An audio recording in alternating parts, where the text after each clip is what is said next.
They're good. They're Right, good. you were watching a stream and saw her play Dark Willow? No, the highlight clip. There was a highlight. Oh, there was a clip, yeah, highlight? yeah. Okay. Yeah. Have you never watched my stream, Lacoste? I'll subscribe. All right, I promise Okay. next month I'll subscribe. I'll be in the chat, be very supportive. Only if you play Dota. Only if I play Dota. I have been playing Dota. Yes. Okay, fine. Some people might say that me playing Dota is not playing Dota, Purge included. Which is why, until I started performing on Dark Willow, he was just literally like, "Oh, you actually played a game of Dota today," and I was like, "What have That's a you been great doing for the compliment, last huh? year?" Yeah. It was a compliment. Coming from Purge, that's actually amazing. Yeah. Have you had the side-eye voice? Does he ever give you the side-eye voice? What's the side-eye voice? It's the kind of, it's the Purge voice when he kind of looks at you and he's just like, "Well, yeah." You did it was great, okay." but And that all means we are so close to getting into today's real Dota 2 action, starting off with OG Spirit. And I mean, this is a matchup that doesn't really need any introduction because we have got the new kids on the block versus the team that wants to get the three-peat done. Arguably the most iconic TI winning team of all time because they're the only team to do it twice and back-to-back. Unless you think I'm wrong. Who for you is the most iconic TI team of all time, Abby? No, I think it's OG. I mean, I think in Dota you can argue there's a couple other teams like the Prime Secret or Prime Virtus Pro that can contest the title, but for TI, it's OG. They're maybe the best TI team of all time. When you think about the TI, in my opinion, at least three teams come to mind: Wings, OG, and TI1 Navi. Right? Navi became. What about Liquid? I think Liquid also has a Le- storyline. The For lower me, bracket run. it's subjective, right? It's how you view the TIs when you were watching them, and they bring an individual story to each one of us. Sure. yeah, for me personally, it's kind of, OG, they won 2 TIs, but the Wings story is kind of amazing. You know, what happened before, what happened after the team. There's always going to be this, mystery. Everyone was thinking, will they ever come back and play together? And we have a couple of members playing for PSG LGD now, which makes everyone happy. We've got Y and Faith Bian. Yep. Yeah. That's very good. I was wondering, for you, do you think also the way that you associate kind of teams and iconography with TI isn't just results, it's also on individual players as well? If there's a potential favourite player you have, you are kind of rooting for them no matter what team they're in. We can't be biased, so we got to find the balance. But deep down inside, for whatever reason, you just love one team or a player. For me personally, I just love Young 11. He's one of my favorite offlaners. As I said the other day, the way he plays Dota just makes me happy. I like that style. I think that sometimes when you can a team that plays as a unit, or like the OG sold the idea of friendship, right? I think Wings was a lot like that as well, where there were some players stood out more than others, but the team stood out, right? So that's a very special feeling because at the end of the day, we're not an individual game. And when OG wins 2 TI back to back, they talk about the idea of friendship. They're always like, oh no, we're gonna pull through because we trust in each other. That to me is the most beautiful storyline. Just having that mental fortitude is very important, but also cracking the game and figuring out what works the best at the current TI. That's the Wings story, and I believe that's the OG story as well.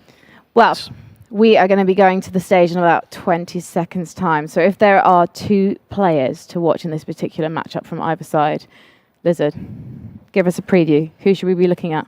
Oof. You've got 5 seconds. Popson and Toronto Tokyo. I love it. That's why we pay him the big bucks. Ladies and gentlemen, day 4 is underway.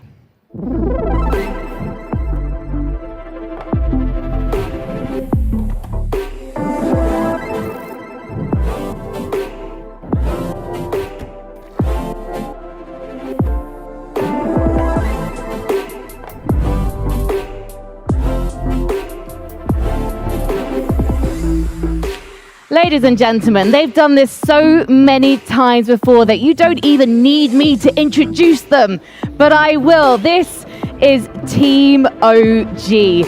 They're looking to do the three-peat and raise the Aegis for the 3rd time. And this is a team that doesn't need to be scared. They don't need to be nervous as they walk into those booths because everyone here sees them as icons. They will always be a team that can surprise you with their off-meta picks, with their surprises, the way that they take on these lanes in a way that we've never seen it before. But Spirit, they're coming out, and they're going to be coming out strong in a moment.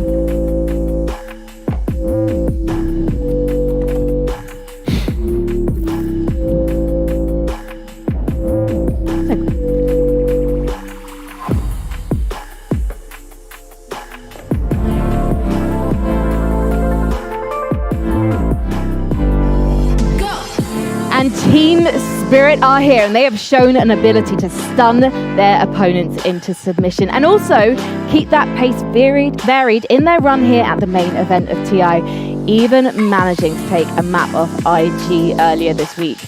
We last saw them powering through Fnatic for their lower bracket survival, and they'll be out to pull off another shock victory today against OG. This team is absolutely fearless, and they're here to crush some dreams no matter who their competition is.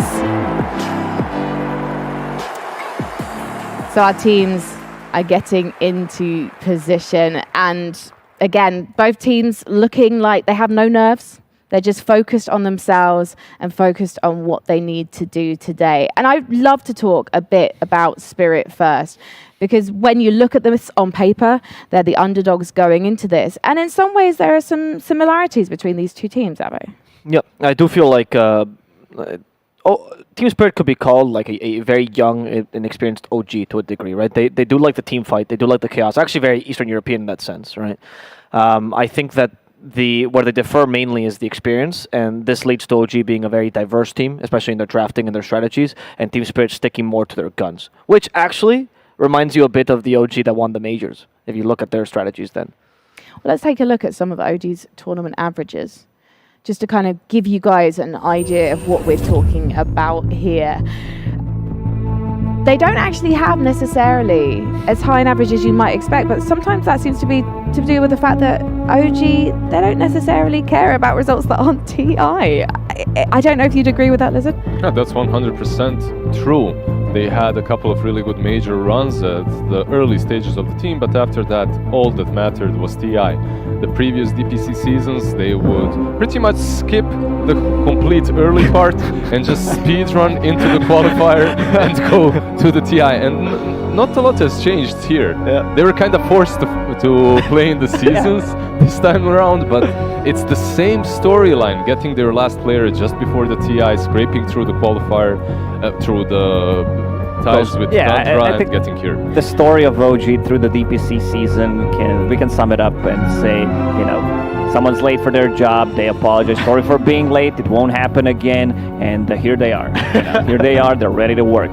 I should clarify that those stats were actually from TI10, but it just reminded me of the fact that back in the day when OG went into TI7, having won like 4 majors, and then obviously bombed out a little bit early, and then maybe in TI8 when they didn't have that pressure on their shoulders, made that memorable upper bracket run. But I do wonder if they are going to get a little bit tripped up here by the playstyle of Team Spirit, because Team Spirit, they're not a team that's going to show any fear or respect to their opponents today. They will not. There's something completely different about the new generation of Eastern European players in a way that they're not necessarily listening to advices of the old school players. They don't care about what happened, the past. Okay, we can respect you, but this is our time. We're going with our style, and if it's wrong or right, it doesn't matter. We'll keep it at it until the end. They'll keep their own style, and they will learn from their mistakes. This is what I like about the Eastern European teams. As we've seen in the interviews, Virtus.pro talked about it. Team Spirit, they have a bit more experience coming up from their position 5. Miposhka, and of course Silent, the old school, even the DOTA2 player that brings a ton of experience and knowledge from the game. Like the most successful teams in Dota were always the ones that had a bit of a mix with the old school guard and the new talent.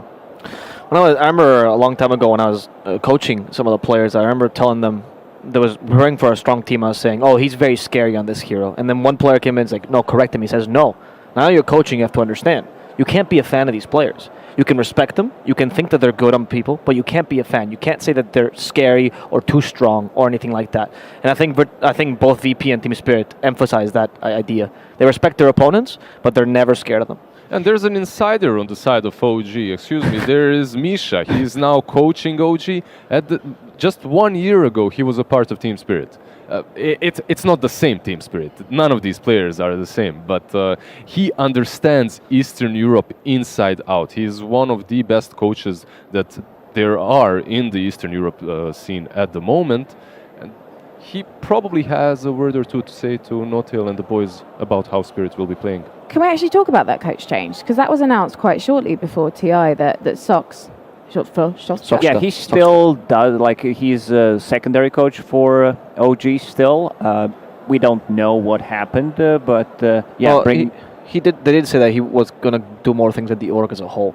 So it's partially why they were relaying some responsibility. Oh, because I remember reading that he's still like going to fulfill the obligations still of an the assistant second coach because his love for the game, still insane, but might need to do some other stuff. And I think it's also fine to bring in another like coach. Doesn't necessarily need to be like the head coach, but to have a different view of the game, to bring in some new, fresh ideas. Because Dota as a game, it changes constantly. Every 2-3 months, we see a patch, we see a big one dropping, and then you need to figure it out. Like you need to figure out how to adapt. You need someone who plays a lot, who decides to test things out, to see all these like possible combinations of the heroes, of the spells, new items, new neutral items coming out. Well, as we're going to be going into the draft really soon, I'm just wondering how Spirit are going to cope with the way that OG likes to draft. Because I guess when you're looking at what they're picking, sometimes it's hard to know what is going to go where. I know that's a very simplistic way of looking at it, but, it's OG true. are the most It's true. flexible. It's 100% true. You can't know in which way OG's draft will go. You can prepare for it, but if they hit you with the flare ball, just continue doing your own thing. Focus on what you are picking and make sure that your draft fills all the necessary things that it has to.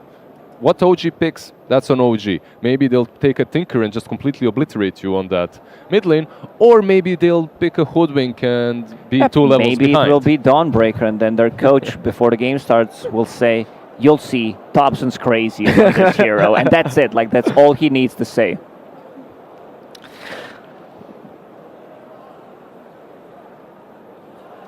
We're gonna go right into the draft. OG versus Team Spirit. Game 1.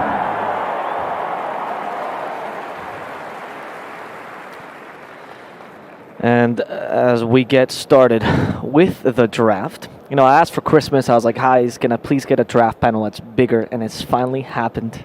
I'm hosting a 4-person draft panel. Santa Yeah, we Claus needed to bring exists. some extra smart, and that's why Effie is here. Yes. Now our MR altogether, the average is 2K. Did it. All right, Effie. That's so, good. since you're here, I'd like to hear your ideas first. What can we be expecting here from OG or Team Spirit? Magnus. Magnus? Magnus, you think is... You talked about it yesterday, about being like a top pick. Can you elaborate on that again? I would be really disappointed if I didn't see it. It's just that it feels so strong. It feels like it doesn't even need RP anymore, right? Just horn toss skewer and you can win a fight by yourself if you isolate the correct target. And obviously the bonus of allowing your cores to farm faster and being flexible in how you want to play in your item build and your map movements. I just feel like this is a very high priority here.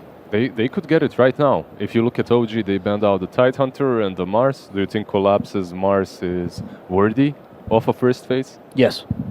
Especially because of what Perch was talking about, where they run the Mars IO, right?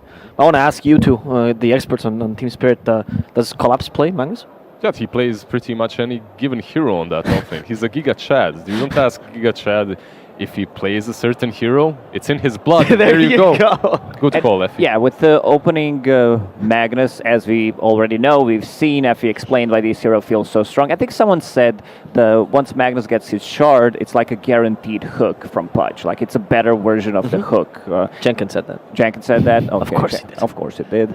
And he also said Necrophos. So, he's a man of many talents. Many talents. But Wyvern also, what this hero does is split up the fight, and it's one of the better heroes against Magnus once he decides to go in with the RP. So this is like something maybe that did not want to pick straight away. Also, you have... Tiny can blow you up. Tiny, these days, they build into Echo Saber if we're talking about the position 1 Tiny, and then going into Silver Edge, so you're never going to feel comfortable as a Wyvern. But if Tiny uses a combo on one of the heroes that can't survive it, then all he does is deal physical damage, and that's where Wyvern kicks in. That's exactly what happened last night, right? In the series, PSG LGD picked the Wyvern, and it looked pretty damn easy and simple for them versus the Tiny. Yeah, I think with Wyvern, she's felt like more of a situational pick these days, right? Because in the past, when you would just build the Holy Locket and heal over everything, and that was pretty mature gameplay. You didn't need to do more. It felt absolutely ridiculous. But now it's become more of a niche pick in that you really do need to play it versus physical damage for it to be valuable. And they kind of made it so with picking this Prophet, right? Yep. There's just inherently more value in Wyvern, not only because Prophet does physical damage, but because she can actually defend the lanes that he's pushing, right? She can just sit and spam Splinter Blast. Yeah, usually it was picked up versus the Prophet. Not only the Wyvern, you also have the Magnus. Suddenly your Sprout isn't as valuable, and your pushes aren't going to be as potent because of these two heroes that can defend easily. I still like Prophet into Winter Wyvern because whenever I see Bane, Oracle, Wyvern, Nature's Prophet on the offlane is that hero that can punish it because you don't deal well with the summons. Early on, we're talking about Wyvern getting 2 points in Splinter Blast possibly. It's still not going to be enough, and also this is the hero that builds into silence early on, can easily TP back, so one way to control Wyvern. I don't think Wyvern's going to have a good time. We're also going to see like a backline jumper coming up from the possibly a mid lane, or maybe even like something like a Spectre to be able to deal and take out the Wyvern before the fight even starts. On the lane, for sure. I agree completely. Like, those treants at the moment, they feel like even if you kill them, you get nothing. It doesn't matter. Yep. Like, you prevent him from harassing you a little bit, but it's not even worth the mana that you're wasting on them. The only other team that was doing a first phase Prophet was actually Fnatic on Jabs. They were doing it as a 4. You think this could actually be a support Prophet for vision control? It's very possible. I remember a couple of years back talking to Notil about the hero, and it was extremely popular on position 5 back then. And he was saying, this hero can do anything. Like, not only am I 5, I constantly have farm because I'm just sending trees around and they're pushing out waves. You're basically farming the whole map, and the wards that you can place with position 5 treants are always going to be better than what any other position 5 can do. Seeing the Terrorblade ban, I think they might want to go for something like maybe Luna, even possibly. TA is banned out, so OG with Nature's Prophet and Tiny, they have a very fast lineup already, so they don't want to rely on any of the cooldowns, so you want to be fight ready pretty much all the time. This is how OG historically has been playing the game. We're going to run at you, we're going to create a chaos, put you out of your comfort zone, and with these two picks, I just see it happening once again. I agree that OG are definitely going to go for a tempo lineup here, because if you look at the first two that Spirit drafted, these are team fight heroes, right? And they don't have that in OG. So they just need to win the lanes and just keep running them over, because it's going to take time for Magnus to come into play as a hero. Empower is something that over time you feel it's worth in the game, but initially you do have to sit and farm on your core for a while. Yeah. And just remember that this same Magnus that we are seeing in the first phase has been flexed for the majority of the seasons, and also at this TI has been played as position 1, has been on the offlane, so there is flexibility coming into with the mag too. Maybe some mag safe lane versus Nature's Prophet is, if he's playing that offlane role, or position 4 wouldn't even be that bad. But I did want to add to Mira's point though, and I hope that you can help elaborate on this, Lizard, which is that this is the point that she was making was Team Spirit's playstyle through and through. The waiting to the mid game, getting that big item timing, getting farm on Yatoro, right? So maybe they're just forcing that again. I mean, that's what they've been doing this whole TI. Yeah, I would really be unsurprised if that happened, especially with the Magnus as well. It's very similar to the Tiny. The item timings from him come naturally. You don't truly need to wait for a lot. You're just waiting for that RP to come off cooldown. You kill the support and you continue farming with Empower. You constantly have that Echo Saber or Silver Edge to work with. Later on, Bloodthorn. It's the heroes that have a linear item progression and linear power spikes are seemingly those the are some best at the fancy moment. words, Lizard. Dude, I studied math. This is the know, first time I So used I'm like, it. I didn't study math. What the hell is he talking Yeah, about? what is linear, Lizard? I don't It's like a line, it kind of goes. I'm a bit disappointed. No spikes here.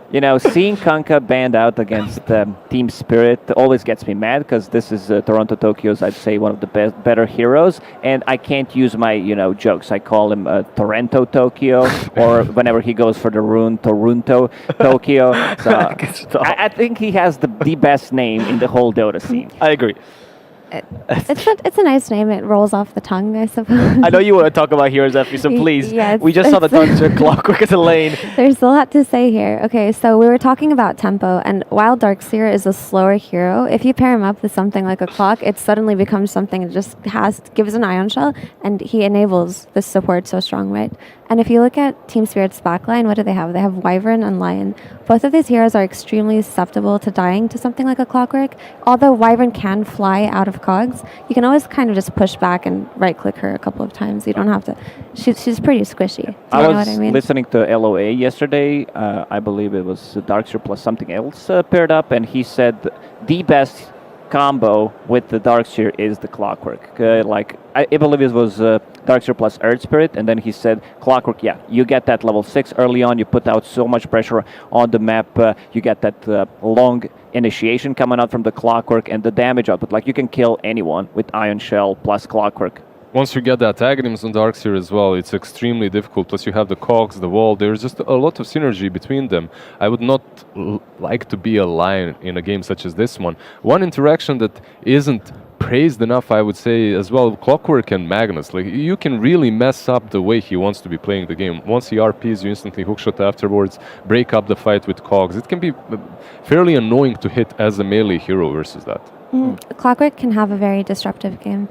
I wanted to comment a little bit just on the Ember Spirit pick.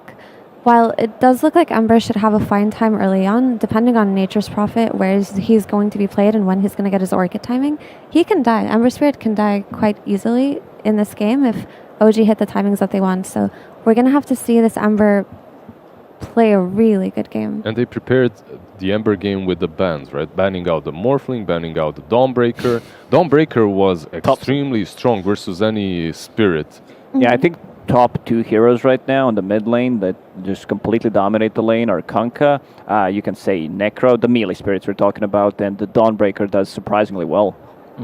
And to add more to the Ember, so Ember, when he plays with Magnus, just becomes a different kind of hero, right? He becomes so much stronger. So on the other hand, to just give more fairness to this hero, is that if he doesn't lose the lane and does quite well, he can actually feed off of a couple of these heroes early on, especially if he rotates on the side. Because look at the heroes he's going to rotate with, right? He's got a Lion and a Wyvern that he can play with later on with power rune rotations. And that's something that Toronto Tokyo does very well. I like the point a lot. Like if you have December Spirit with a good laning stage, he will dominate afterwards with the Empower. But even if he doesn't have a good laning stage, you can constantly hunt the Nature's Prophet. And we've seen a lot of Embers at this tournament struggle a little bit, but then it doesn't truly matter. As long as you hit that 6, you get one good rune, suddenly your whole mid-game opens up. Now we see the last pick from OG, and it's going to be a Void Spirit, so nothing too crazy. We are going to see no Tills NP, though, that we talked about. Nothing too crazy, but Aghanims on Darkseer is just so high value in this game. Putting Ion Shell on Clockwork, on Void Spirit, it just feels good. Okay. What do you think of this now that we see the whole draft? Right, it seems like honestly pretty solid draft. Yeah, it looks like a classic OG draft because you need to have like some kind of tower damage. Nature's Prophet provides you with that. That's going to be a tiny, a bit more global presence as well. Clockwork with the hook shot, Darkseer surging people in, Nature's Prophet with the TP. So long range initiation from OG. The backlines from Team Spirit will need to be really careful now. They're looking for something that they can pair up Magnus with, something that is, I'd say, not. They need basically a BKB type of a carry, maybe the one that builds it early on, because you will have Empower coming out from the mag. And they banned out a lot of them. Also, just having this Darkseer kind of counterpicks a lot of Yatoro's hero pool, right? He loves to play as illusion carries, and Darkseer loves to play versus illusion carries, so... He still has the Sven, I believe? Sven is still in the pool, that's correct. Which is a special hero that loves playing. But there's just so much control for you. Darkseer, Clockwork, Nature's Prophet. They go with the Void. Okay, we haven't seen this man in a really long time. There's not a ton of damage in the Chronosphere itself, but it gives you some more catch. For sure, but I just want to comment that Void and Magnus actually feels quite nice because Void can function as a pseudo anti-mage, just time walking between camp and camp. So he actually takes advantage of this Empower faster than a lot of other carries. But if you look at Spirit's team fight, it is overwhelming, right? So the question is, as usual, can they play the macro game and stall long enough for them to be able to just fight comfortably without getting run over by OG's snowball potential? The way OG plays is we're going to run at you, and there are a lot of long cooldowns on Team Spirit. So in between, when those abilities are not ready, OG will go for the plays, because all they need is hook shot pretty much to start the fight, and yeah, that will be available. Saksa on the clockwork has been impressive throughout both seasons, and I'm really looking forward to it. Well, Team Spirit is the king of team fights and waiting for the right moment, right? They are, but I feel that Toronto Tokyo has such a high burden, heavy burden on his shoulder, that he needs to carry out his team before they get their spells, before they get their items, before everyone has his cooldown off, right? Like the Chronosphere, like Mira mentioned, the RP, those are high cooldown spells. So Toronto Tokyo will be the one that constantly needs to be active, and you're playing into some heroes that can completely match your pace. Not one, but 4 of them. Even the tiny, I would say. And typically the question is, if you want to play the macro game and hold out, it's can you play side lane Dota? Can you push out these lanes without getting caught out? And we've seen Team Spirit excel when Toronto Tokyo is playing something elusive like a puck. He keeps these lanes out and draws heroes to him. But he's an Ember this time, and he's in a bit more danger. And who else can play this side lane game with him? It's pretty much only safely the Wyvern, right? So it's going to be scary for them. But if they hold out, they have overwhelming team fight. So I see overall my panel is a bit OG favored here in this draft. A tiny little bit. I see Notil playing the 5 Prophet, and I think it's good, but it's playing into a Collapse Magnus. Might be rough. Okay, we're gonna see if they're right. And to narrate this game, we're gonna have the wonderful Trent and the magnificent Lyrical. Thank you so much. Of course, the panel very much in favor of OG. But Trent, I gotta say, I've been enthralled with this Team Spirit team. It feels like in so many ways there's a Cinderella story going on right now, trying to take down the two-time TI champions with this young team. Can they make it happen, though? It's going to be a tough test for them. Tough test for anyone in the lower bracket. Yeah, that's what OG is indeed. But we're back to early eliminations here in the morning at TI. So got to get those morning jitters out. You know, a lot of players say that they don't like to play right when they wake up, right? So who has prepared? Who got up nice and early? Who squeezed in a pub before this one? That's the question. That's a good question for sure. And it's something to watch for. If there's any of those early game jitters that we've seen on occasion, it does look like all of Team Spirit get together to kill off a Treant. Most likely we'll see several more of those. But again, we're getting into Darkseer. We saw one of these last night. Went really, unfortunately, poorly, mainly because of that Oracle pick. But you saw Team Spirit do a pretty, or rather OG do a pretty nice play. They waited until they had the Lion and the Winter Wyvern picked, and now they're able to get away with this one. And obviously, throughout a long period of time, Seb's Darkseers looked really solid. Yeah, for sure. And paired up here with the Clockwork. Unfortunately, though, Soxa did just get spotted placing that ward up on the pillar as they had a defensive ob sort of near their own outpost up there. So that one's going to be gone pretty fast from Toronto Tokyo. Instant D ward. And as they're going to battle it out for the runes, can they get there a little bit quicker with the fingers? Doesn't quite look like it. Soxa able to take that one, and that's going to be a trade-off of 2 runes apiece, as OG will come and try and contest that Wyvern Faceless Void lane, the Clock Darkseer. Well, look, it's Spirits in the mid lane again. It happens all the time. We're there at TI, you know, the Spirits all year throughout the DPC. I feel like it's just grown and grown and grown in terms of this, like, the mid lane sort of being dominated by the Spirits, and some will get buffed and some will get nerfed, but in the end, we all came back to these heroes simply because the ability to move around the map that they provide, of course, and that idea of, like, initiation and just, like, setting the pace for your lineup, that used to come out of the offlane quite a bit as well, but I feel like some of those heroes have sort of slowed down a bit. I feel like that pool has kind of shrunken.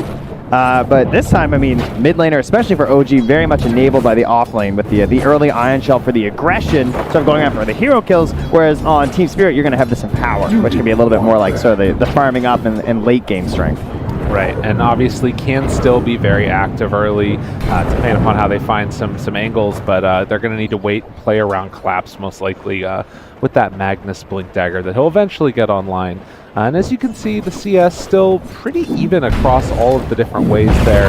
Mag 2-0 right now is the only one that's a little bit further behind, but that's sort of to what you can expect when you're playing against a tiny Nature's Prophet. Super frustrating to play against.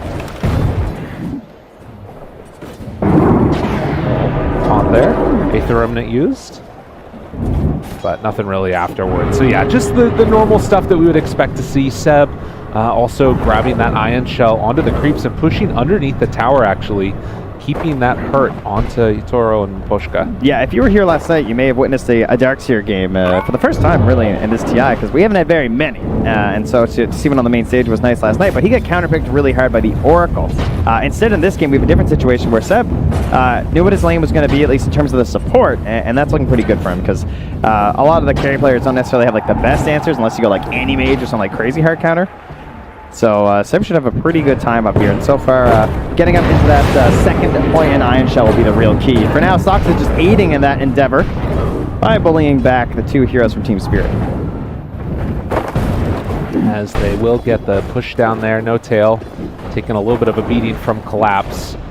And Mira just there to provide a little bit of support. They are going to try, most likely, eventually, to get a side pull going, as that one is open, but No Tail's been doing a good job of consistently body blocking it as he's forcing back Collapse, but a little bit of chase down. They have Skewer as well as the Shockwave tries to bring him down low, and No Tail barely walking away from that one. Instead, it's Mira that gets the first blood with the right click and also going to get Collapse out of there. Yes, man, I was trying to wait on that for the perfect play with the Avalanche, but not able to get the turn. So No Tail goes down. Of course, no items other than regen at that point. Used up his last tango too, so just sitting with a salve and then buys more tangos. So pretty poor Nature's Prophet, but top lane, another 5 going to go down here. Soxa might even run to the tier 2 after grabbing that kill, you'd imagine, because you might as well go home at this point. And yeah, he's just going to head into the abyss. Oh my god, Soxa does end up going down. You can see, like you said, giving up his life there to the tier 2 tower. So nothing really to write home about with that one, but so far so good for Seb in this top lane. Already level 4, hanging on to that extra point if he wants to go for a vacuum play or something else. Yeah, and you have an issue as a Faceless Void where you really hate damage over time, too. You have some mobility, so like you can definitely play around the Iron Shell in a lot of ways. Like you shouldn't be cornered necessarily, but still not an amazing matchup for the hero. True enough. And they don't really have a great way to punish this when Seb can just come in, disrupt your pulls, and then surge away. But Maposhka going to be heavy on the chase. Does still have the brown boots here, too. Toronto Tokyo barely able to get away from that one now. And it does look like they're going to be able to get him out of trouble as those rotations were coming in. Making a lot of moves early on here. And right now, the only one that is a little bit further behind is going to be Collapse on that mag.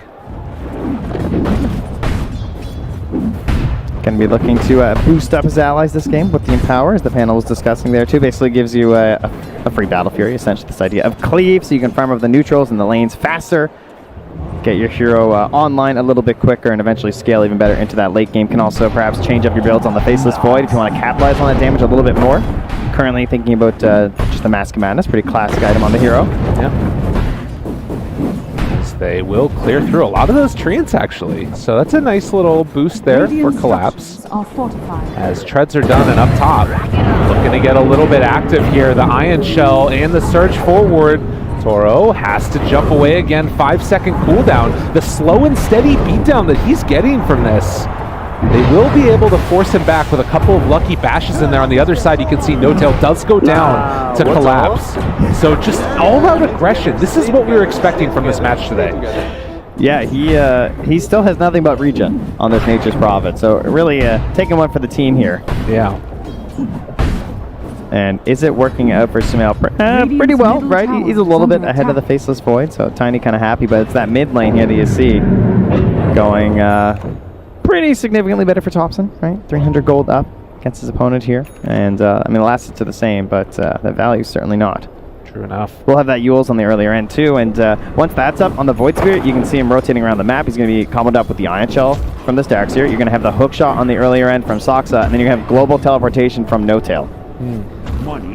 Sounds like a lot of aggression. That's a lot of aggression. That's a lot of initiation. That's a very dangerous situation for any hero to be in. However, there will be mobility tools, right? You're going to have your skewers on Collapse. You're going to have Time Walk. You're going to have remnants from the Ember. So the supports maybe won't be so lucky, but OG, you're going to have to layer those initiations carefully just to make sure they don't make too many mistakes with these escape spells. And you can see every time they make that move, it's like 1 or 2 CS that Toro has to sort of jump away from and misses out on. This is what you're hoping to do with this Darkseer, like get that pressure on. They're not counting on kills here. You know, these aren't missed attempts at going for the blood. It's just trying to annoy and ruin the game of this Faceless Void. Well, and in the meantime, Thompson They will use a quick little glyph there, just messing with his last hitting potential, as Toronto Tokyo actually want to get aggro. Jumps forward with that DD.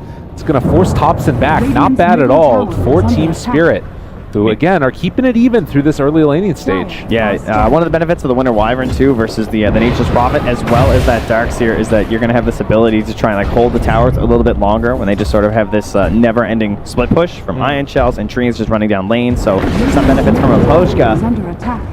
And of course, if they want to shove those lanes in a little bit deep, Mira would also be very happy to pick up some of that earlier farm on the line to try and get to that Blink Dagger. Yeah, that would be great for them. I think that like sort of solid initiation. Obviously, Toronto Tokyo is really good at it with the Ember, but can be that extra value that's added in. I do, for Mira's sake, hope that he finds that farm on the earlier end, though, because I feel like it's going to get into a very difficult spot. But all that aggression in the mid lane does pay off massively for them, getting that tower for Toronto Tokyo. Thompson trying to get the punish here, not going to be able to get a kill. And Toronto Tokyo, of course, with a very healthy tower. Well, should be very pleased at the start of this game. Sort of keeping our thoughts on that net worth and where it's going to go eventually. You can see, ooh, a little bit of a dodge back there. Thompson gets a haster, but you can see Tiny's still sitting atop. Toronto Tokyo's up there. There hasn't been a big extension as far as a lead one way or the other, but No Tail gets found out in the trees. The jump forward, Hex into TP. Does Mira manage to make his way out? They do! So get the kill and then escape with the other support. Seb is trying to get aggro, but it ain't gonna happen. Yeah, and they actually... this is good though. Oh yeah, that is true. Clean up some of these stacks. Of course, you know they're gonna have them. Even with the ward, Team Spirit can do nothing but watch as they lose on a bit of gold for their team. And Yadaro still being very frustrated by this clockwork, I'm sure. But still keeping pace with Sumail, so... As No Tail comes on over, spots Toronto Tokyo taking some of these camps. Was hoping to find a ward, but nothing doing there. And another stack up actually onto the Ancients. So this is going to be pretty high value. Most likely, I mean, this is going to be probably a trade-off of maybe, you know, Sumail taking it with the Tiny, but likewise, you could give it to the Darkseer. Yeah, No Tail. You can see, very surprised. He's just like, oh, really? No wards? You know, checks with the Devil Sentry, and again, this Nature's Prophet. Yeah, he's upgraded. He has a chainmail, so getting pretty darn wealthy now. As he suits up, but you're always looking for those great wards when you're playing this Nature's Prophet, because you can just go anywhere on the map, TP back out, go for the really deep pillar wards perhaps, and that's going to be a huge factor for them, right? Because you're playing with this heavy initiation lineup, and initiation is always much, much easier when you have forward vision. Not wrong about that one for sure. Mask of Madness done now, trying to get some aggro, thought about going for the chrono there, but pulls off the charge, and can see that they're just going to leave him alone to continue to farm up top. So Faceless Void definitely looking to get a good start to this one. See if that continues on. But another stack over on the Ancients got by Team Spirit. And for them, obviously, with the Empower, this is an easy cleanup. But I feel like there's an opportunity here for maybe either one of the teams to try and go for a steal. Could make a difference. Right now, OG up about 1,000 gold. And we're just trading towers. Does feel like a bit of a ticking time bomb, though, I have to say, for Team Spirit. I'm really curious to see how they're going to manage to hold through this impending assault from OG. They're going to have some cooldown issues, right? Oh, yeah, with the Chronosphere on the 160 on the earlier end, the RP always going to be that 130. And you look for cooldowns on OG, and, you know, hookshot's a minute. Yeah, that's pretty much the biggest one that they really need. Like, wall's nice, sure, but it's definitely not needed in every single engagement this game. And I just feel like that is going to be a serious problem for Team Spirit. Well, you know, it's interesting. Like memes aside, when I think of Darkseer nowadays, particularly out of these pro players, the two ones that come to mind are Seb and Mind Control. And often Seb has been playing in like the kind of carry Darkseer role. This is actually more the style that Mind Control would play, where you play sort of this supporty element, get the quick mech, max out surge, just start running around with your team, and then enabling that other big bad carry. And we'll see how it works out for him this time around. As it's going to be a lot on Sumail to make those moves, and obviously, of course, Thompson playing on this Void Spirit, who had an absolutely fabulous game before. But Team Spirit, they're going to send themselves in here, clear out that Ancient stack, but OG They want to get the objective. They want to get this tower. The pieces are coming together, and it's a little bit too fast right now. Baboshka's still looking for that level 6 to hope to come and help in the mid lane. Opposite there. They come right back in. The wall is down. Onto both collapse.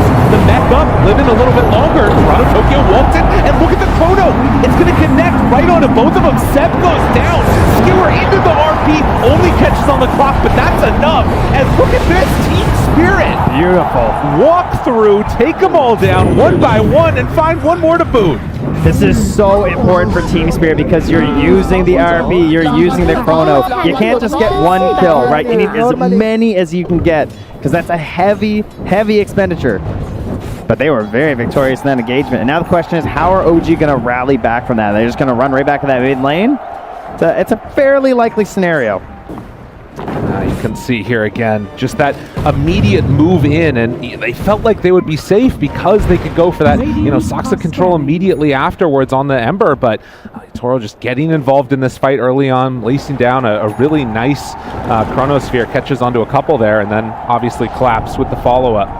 And, when you bring 4 heroes and all 5 to the fight, they smoked up here. This was, they moved through a ward that Yadoro had. He might have a false sense of safety here. Jump. Lift up, Yule Scepter, the Remnant down afterwards, tries to catch, can they get the kill? Hook shot afterwards, it's enough. They bring him down. And with that, Team Spirit going to cancel the TPs. So like you mentioned, the low cooldowns on OG, they make use of it. Yeah, just right back at it, and I don't expect that to be the end of it. You can see they're just moving through their area right now, just saying, go ahead, we know you don't have much left. All that remains really is the winner's curse. It was gained during that fight in the mid lane, but Baboshka found the experience from the kills that Team Spirit gained, so really the last big spell they have left in the tank. And that's 2 Tier 1 towers taken for both teams now, both mid and safe lane gone. And the question remains, how do you transition this now? So often I feel like we've seen teams kind of flounder, perhaps? Blunder a flunder? That's the one, you nailed it. Yes, okay, good. Thank you so much for that, I appreciate it. But yeah, much like I was doing, they'll flub a little bit. Yeah.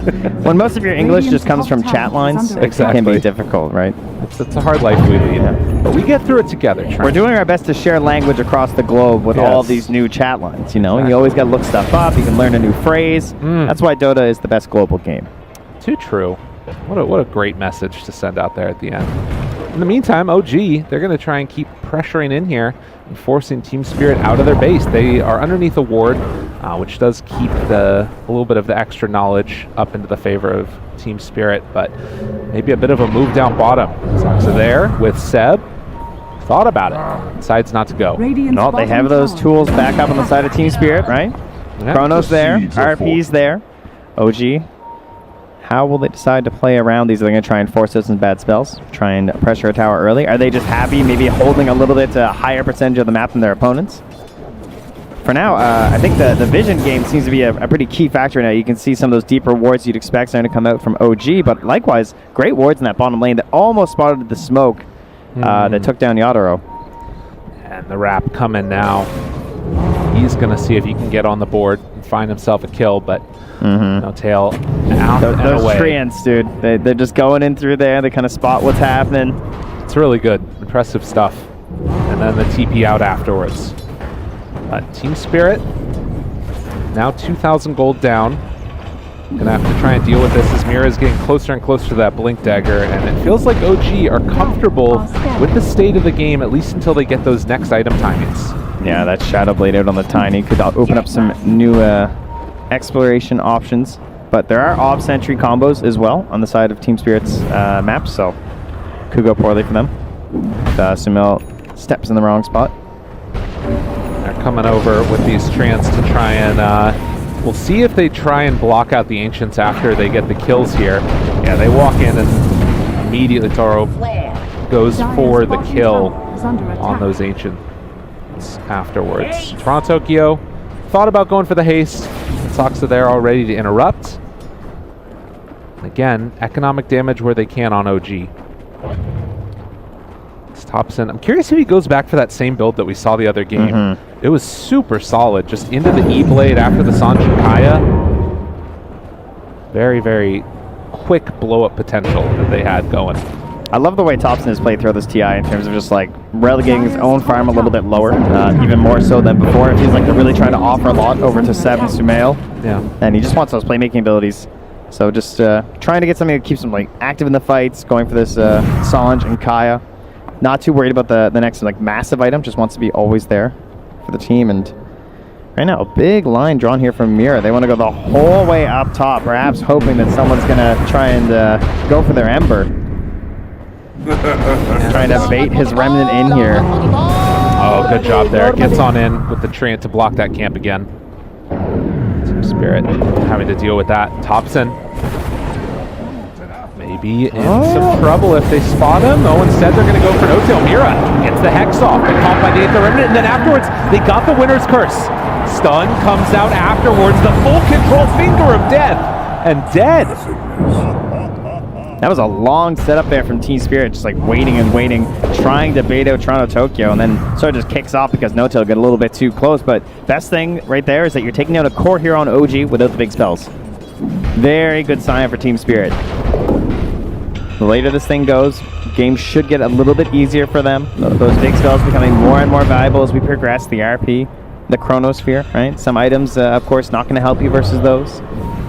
Even when Sumail gets his big BKB out. But mind you, his HP, even, you know, Magic Immune or not, he is going to be a beast in this game.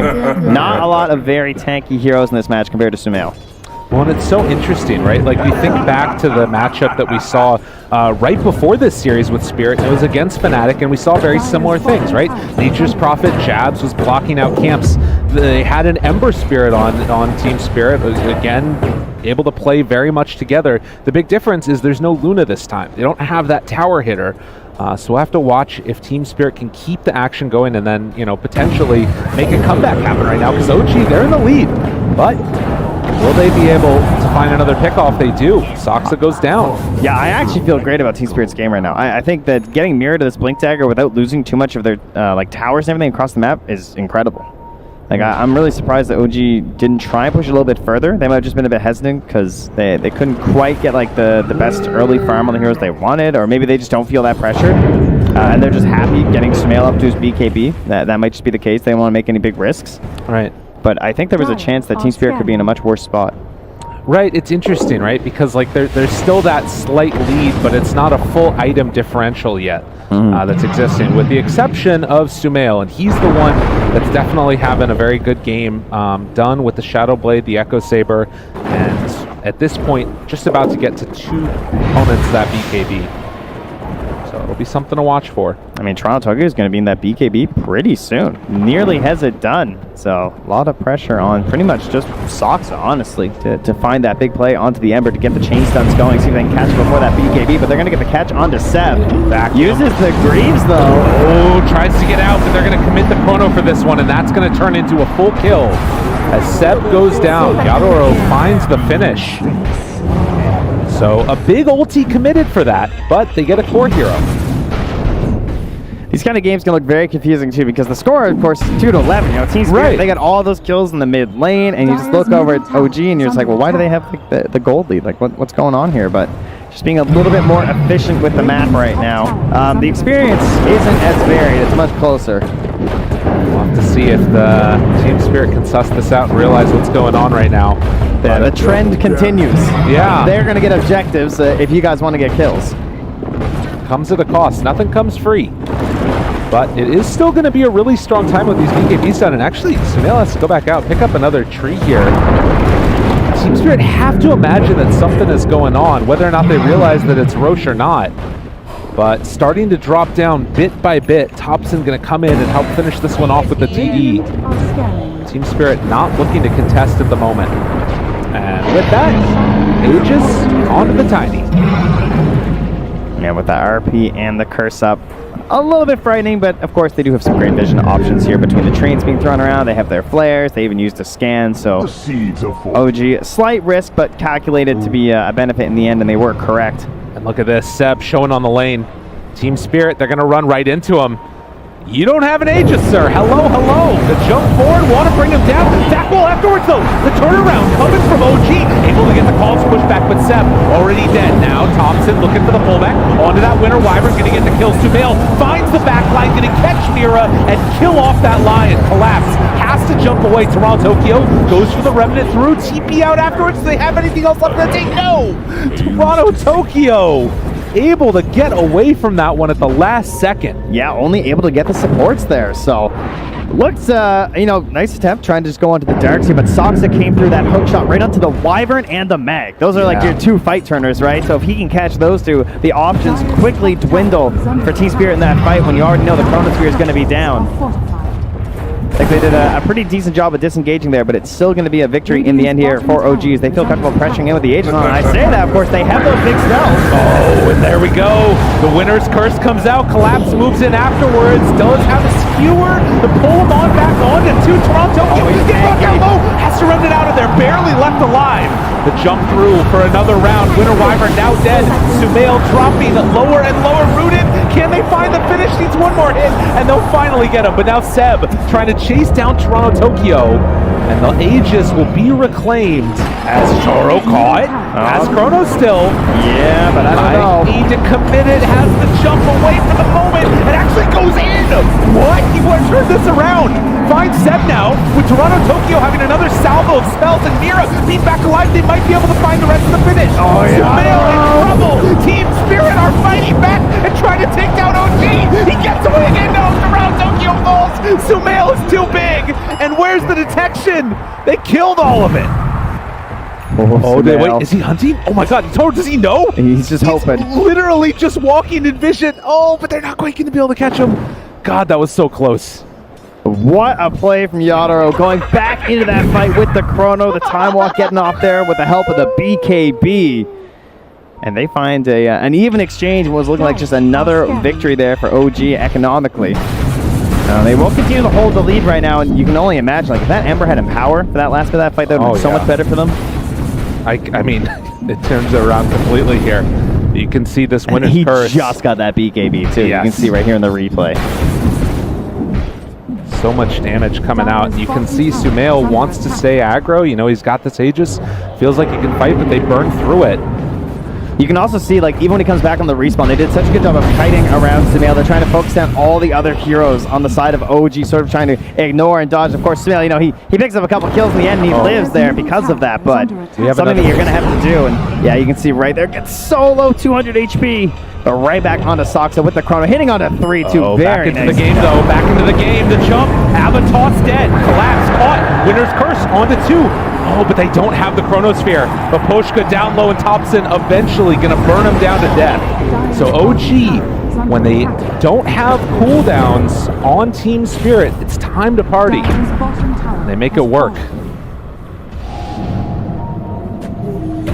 6,000 gold lead now, even with the kill advantage. It's OG that are the ones that are pulling ahead. Oh, Toronto Tokyo, he's made some plays this game. Wants to try and push them off here. Feels pretty safe, you know, having the BKB and whatnot, but not enough to punish onto No Tail. And now Soxa coming through.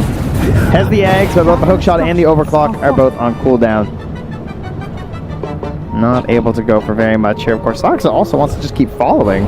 That hookshot's coming back soon. No Tail here again. Sumail moves in, and they force the remnant away. Soxa's there just throwing out. He's thinking about it. Wants to try and catch him. Maybe before he has a remnant timeout or something. Now the 5-hero group up now from Team Spirit. They're going to smoke. No vision on this from OG. Have to be aware of this is not the hero they want, though. Oh, and look at this. Soxa pops the smoke with the ward in the middle. He goes in. Onto both of them. Catches onto the 2, but the skewer out near a limit, but not for long. Absolutely obliterated. Soxa did his job. Ends up falling afterwards. Now No Tail tries to back away. Yadaro chasing. Right clicks. Has Chrono available. The turn. They've got Sumail if they want him. They walk forward. They have pull. The chase. But they decide they don't want to fight. There was a buyback from that clock.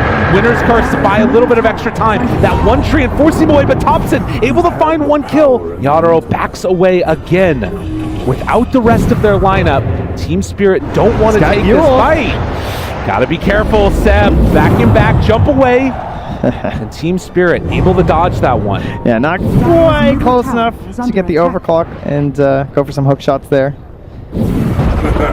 Did cost Soxa a buyback, only one to come back in that fight, but was a eventual slight goal game for Team Spirit. These fights have mostly gone even. Yeah. Near the end of this game, but again, still the lead for OG just keeps growing.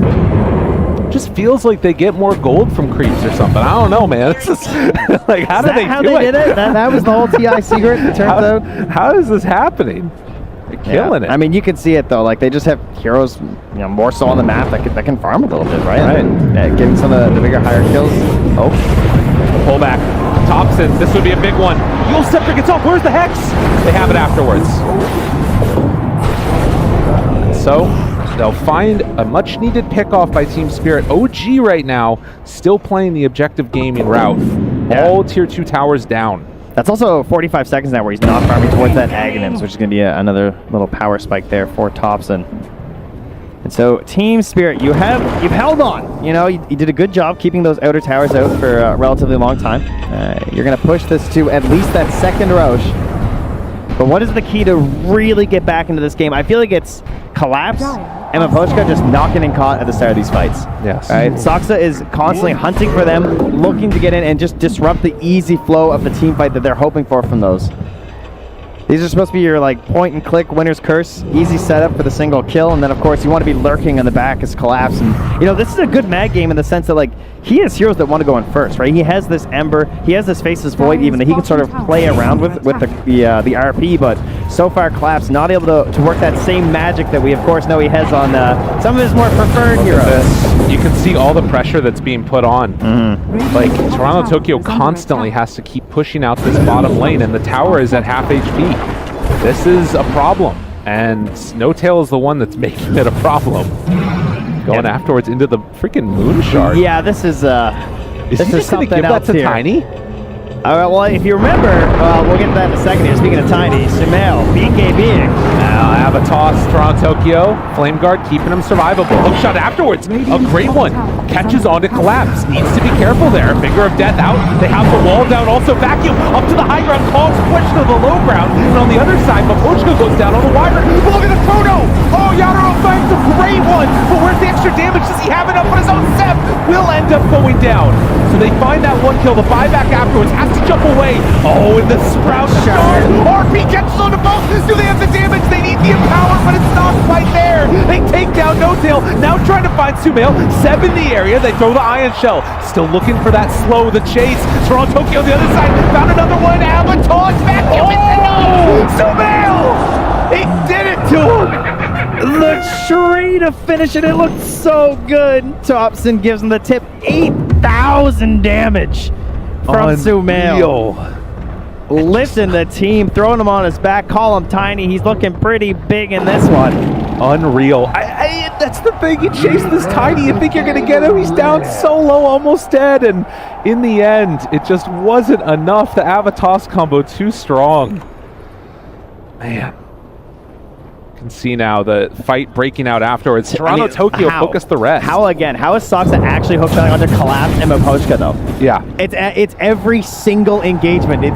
Maybe he doesn't get the kill right away, but you can see again Mapochka goes down again without the ulti because of this. Because you create this panic. And Yano did everything he could to try to save this fight, but it couldn't be salvaged. And I swear, wasn't he just dead? No, hello. He saw that stat. I think he's top 3 for deaths or something at TI time. He's up there around with Puppy and everything. So he, this guy, he likes number 1. That's true. Got to get it. Got to get it.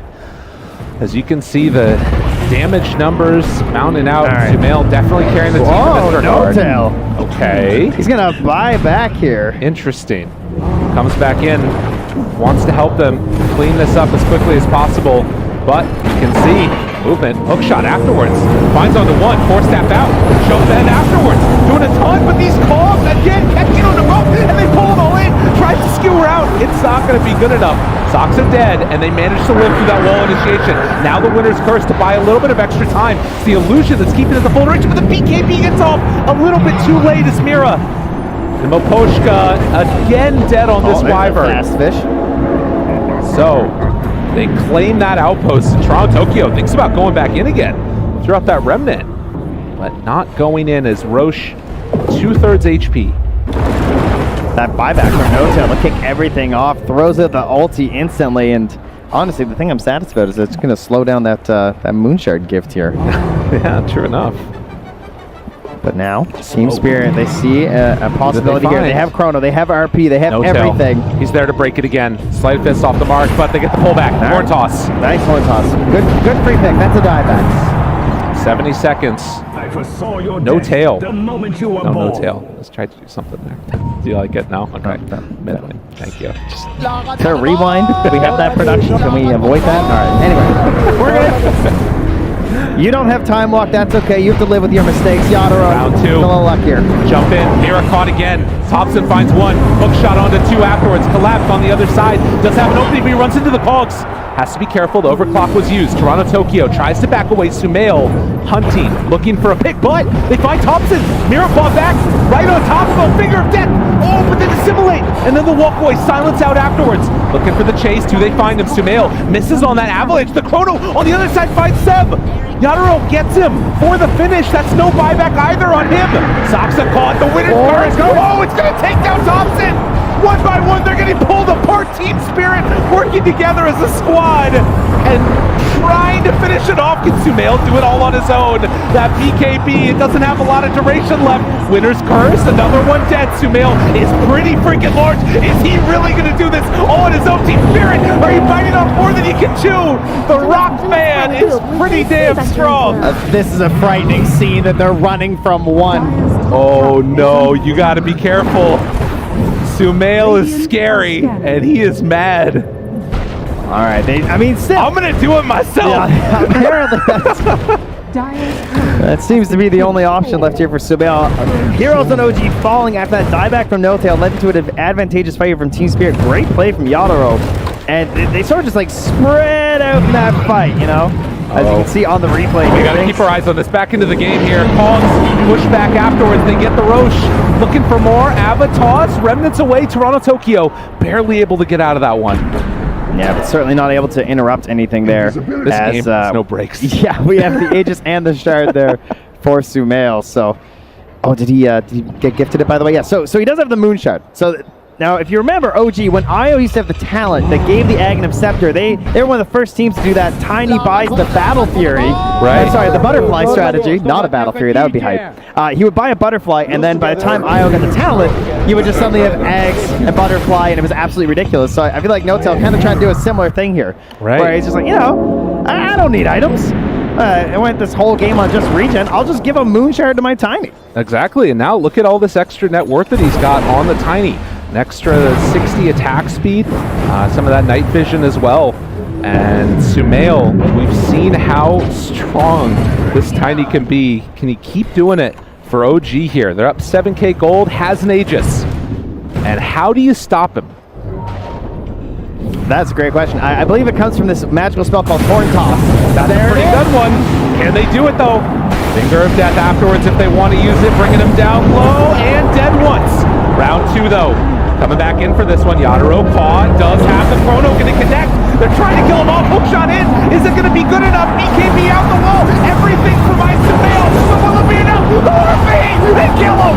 They take him down. No buyback. And now looking for more. Seb in trouble as they run him down one by one. They actually did it to him. Collapsed. Well, I'll tell you. Tiny, he might be the hero of the tournament, but the spell of the tournament is Horn Toss. This thing, it's so ridiculous. It's like I willed it into existence because that's how easy it gets once you have this available. It's such a crazy tool on your high ground. You think Darkseer is good on the high ground? Mag with this spell is good on the high ground. An unbelievable series of events. And to do it like this on the TI main stage for this the youngest team at TI, Team Spirit, wanting to go up one game in this series, an elimination series against the 2-time TI champions. The Gall. They're absolutely wrecking here. 20-33. It's now down to a 2K gold lead, and more importantly, Team Spirit have an opportunity to try and take down these objectives. The most impressive part is this is a game that's taken a lot of patience from Team Spirit, waiting to try and capitalize on what OG's up to. And now they're finally crossing the river. Halfway jinxed it. Is there a problem here? Zoxa going to get ran at, misses on that hook shot to escape, and ends up going down. You can't give them an inch on OG for Team Spirit. We'll have to see if they can keep up this, but of course OG, they've got so much more pushing potential. You see No Tail pushing up top. Yeah, OG, Teemo are very capable of just shifting gears suddenly. You know, you think you've kind of figured out their game plan, and something new sort of emerges and evolves as they're taking in the game state and adapting to what you're doing. And that's, of course, why they're so hard to beat. So now as Team Spirit, you know, they're trying to adapt, right? They're trying to say, like, okay, now how do we shift from always trying to pull back and then jump on top of OG? How do we become the ones who are actually getting that first jump and making these fights look successful? And, you know, sure, you can do it on your high ground, you can do the horn toss, but you got to find that out in the open map. That's a lot harder to do. It starts with vision, and they have some great wards down here. Despite losing their Lion, they did get some solid vision, and perhaps that'll be what leads them into some better plays. No Tail manages to take that tower down on the bottom side. And a butterfly finish now for the Faceless Void. We also saw the refresher done for Toronto Tokyo on the Ember. So massive amounts of damage. Oh, Maposhka, he had to cancel his TP because there was a leveler sitting there on the ground. Oof. He had to drop the clarity. And can he actually survive? He blinked off to the right. Nicely played. Oh, getting the leveler back. The team needed it though, right? Like, yeah. They're going to miss. They try a hook shot. He's out. What a play from my God. I mean, this is a leveler with Empower. You do not want to lose that. Yeah, you have to get it because they are missing that hero dip. They know there's no hook shot. Afterwards, the pullback, they find No Tail. Gonna turn him in with that impale. Finds the kill. Zoxa, he wants it. He's over round overclocking. 2. They're thinking about it. This is a dangerous go with the overclock. I mean, you can see that OG, they want to try and punish this moment where Team Spirit was a little bit separated, but they stuck together and able to dodge the initiation. God, what a Spirit. Yeah, they're taking a look now. They don't know exactly who's up on that high ground right now. They do have a ward back behind by the hard camp, but at least for now, Tadaro gonna beat away at the Sumail. Goes for the opening. Ava, toss, jump in afterwards, but the force staff, and they get him! Dead for 100 seconds! That's their chrono, that's everything! Well, Collapse is still a lot, but he's gonna be forced back again. Goes for the long-range skewer, now looking for more. Mira goes for the Hex, and now trying to go for the TP out, but in the meantime, Toronto Tokyo actually picking off these supports bit by bit. Maposhka will go down as well. So it ends up being a 2-for-1 exchange. And Yalro is just going to need to be a little bit careful on that initiation from Sumail. Too strong.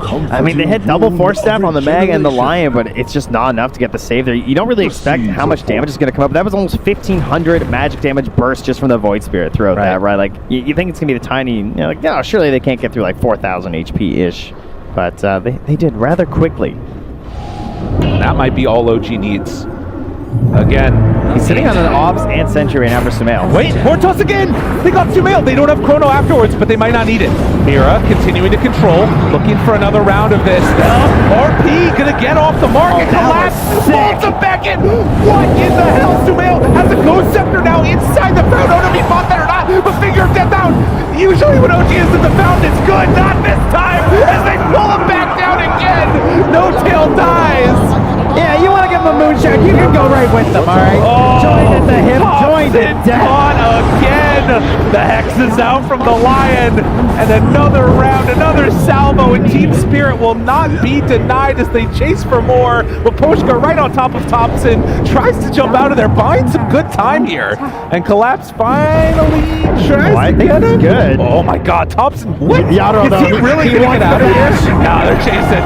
They're going. Everything for Thompson, but it's not enough. Don't worry. We got horn toss. We're good. All right. Run it back, production. You know what we want. Yeah. No one else die, all right? Everyone else just go away. No more fights here. All right, look, watch this force staff. This force staff is so sick. All right, ready? Oh, turn around RP. Skewer him into the well. Oh, collapse. He can play more than Mars. Unbelievable. And again, the Ghost Scepter trying to keep him alive, but it's just not enough. Just like that, OG now going to have to stare down a very long time without the rest of their heroes, struggling at this moment. Game number 1, Team Spirit testing the champs, and now trying to take this tier 3 tower. I love this solution of how to get on the enemy side of the map. Just kill them all. Yeah. This is great. You know, wondering how do you kill them outside of your base? Well, if they keep coming to your base, But you just keep killing them there. OG perhaps sensing that hunger, or they just felt like, you know, maybe we're on a bit of a clock, and they feel like it's just with a single unit, Tiny is starting to feel like for them that they don't have enough to take this really late. And it is starting to look that way. And Roche going to be a long spawn this time around. So Team Spirit gonna have to buy some space and time as No Tail continues the split push. This is incredibly difficult to deal with, and Toronto Tokyo, the one that's sent to clean it up each and every moment. A smoke up now from OG. Yeah, Sumail leading the charge here. Of course, still has that ghost after he bought in the well. Yeah, might come in handy later with how Collapse is playing. Could find himself there once more, I'm sure. Yeah. Particularly if he ever gets to that refresher, because you got to imagine he's feeling it after that. He's like, you know, I would really love to have 2 of all of those. Exactly. It's not bad. And again, how many times is it, you know, that, like, thinking about where Sumail was when they were up on that top side, pushing that tier 3 tower, he had Aegis, he had the Moon Shard transferred over, he had all the damage in the world to cleave through those buildings, and it was Collapse.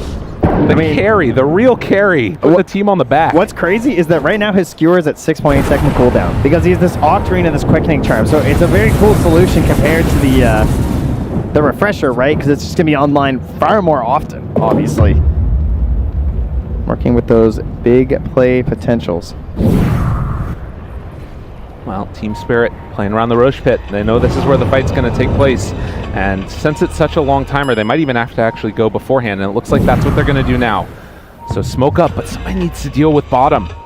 And OG continue to put this pressure on. They're doing such a good job of forcing Team Spirit's hand. Yeah, those big Treants are just going to clear out that range rat. And it's dead. It's gone. And they're going for the next one. Guys, there's creeps there. Yeah. Anybody? Team Tokyo, he's trying to get there. This is some veteran stuff right here.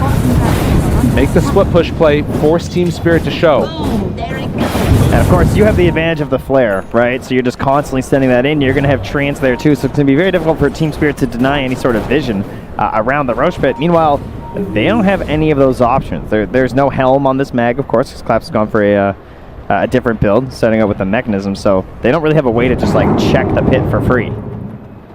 Other than just like sending in Toronto Tokyo and hoping he doesn't get vacuumed or something. It's true. Horn toss. They got him on and topped it. They pulled him in too.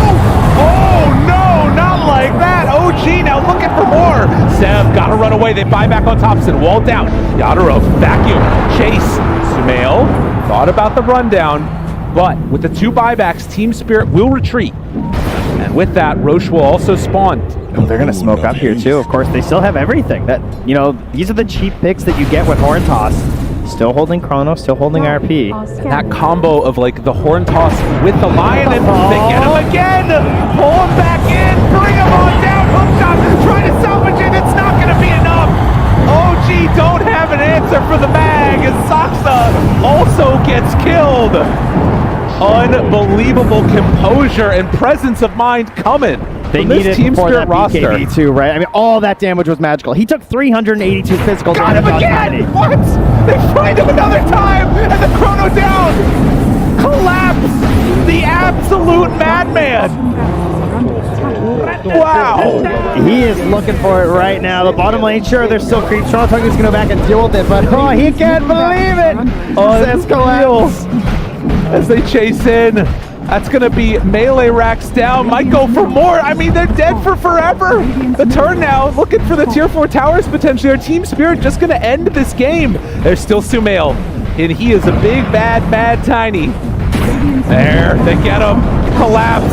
What can this guy do? Horn toss in. Sumail wants to salvage this, and there's the winner's curse. There's no buyback. There's no help. It's Sumail versus the world, and this time it might be the world that wins as they find the finish. GG called. Team Spirit 1 game away from eliminating OG. Not only is it a win, but it's the way that they won this game. Team Spirit recognizing that it was a matter of time. It was a matter of patience. They held out. They waited for their big spells. They waited until Collapse became the beast they needed and won that game. And we talk about OG, they're a team that adapt in the mid game. They change things up when things aren't working their way, but they didn't really see an adaptation this game. They decided that, you know, we have to just keep going. We got to keep going high ground. Sumail's got to do this for us, but Collapse said no. Collapse indeed did say no. What an impressive performance. And again, I think that this is the type of team that's been gaining speed throughout the tournament. They're a young bunch. I mean, I'm just so impressed. They've looked so magical. What a run so far from Team Spirit. And OG, they're going to have to go back to the drawing board, figure out what to do in this game number 2. Yeah, the composure there from Team Spirit. Not even really like popping off too crazily either, I would say. You know, just kind of like, oh, just like chilling, you know. Another day at the office. Just getting a win. Well, Stretch some legs a little bit here. I think that, you know, obviously so much on the line. There's got to be so much that's running through these players' heads. But particularly for me, when I think about, like, how you keep a team in it throughout these breaks that they're going to have, like trying to get ready for game number 2, I feel like it's going to come down to Baposhka to really like settle those nerves and make sure that everybody's feeling good going to that game number 2. God, I can't wait. Yeah, it's also important to consider how that game started, and maybe it wasn't necessarily always going that well for you, right? There were definitely a couple problems in terms of like, okay, we're being stormed. First couple fights, you know, they went pretty well, but then the map, you know, having a hard time controlling that. You're losing out on net worth, and you're just wondering, like, you know, are they going to get us, guys? Because this Tiny's pretty huge. It's true. It was that moment to me that I felt like really turned it all around. And again, I'm sure we'll see the highlights for it when we get back to the panel. But the big catch onto Sumail as he was going for the tier 3 towers up on the top side. Horn toss, pull back afterwards. It was absolutely perfect from Collapse. MVP for me for sure. But we'll have to hear what the people on the panel think as we send it to them. Thank you very much, Trent and Lyrical. And absolutely, it seemed to be like Spirit was saying, oh, you want to come near our base? Oh, would you like to come in? Well, we've got our friend Magnus here, and he's just going to skewer you to the back of our fountain. That seemed to be the late game strategy for Spirit, and they pulled it off, didn't they, Lizard? It was that invitation to a very boring friend's house, and he just won't let you go. He just keep on pouring coffee for you. He just doesn't let you leave. That's what Magnus did. That's what Collapse did. He said no. Lyrical put it really well at the closing statement.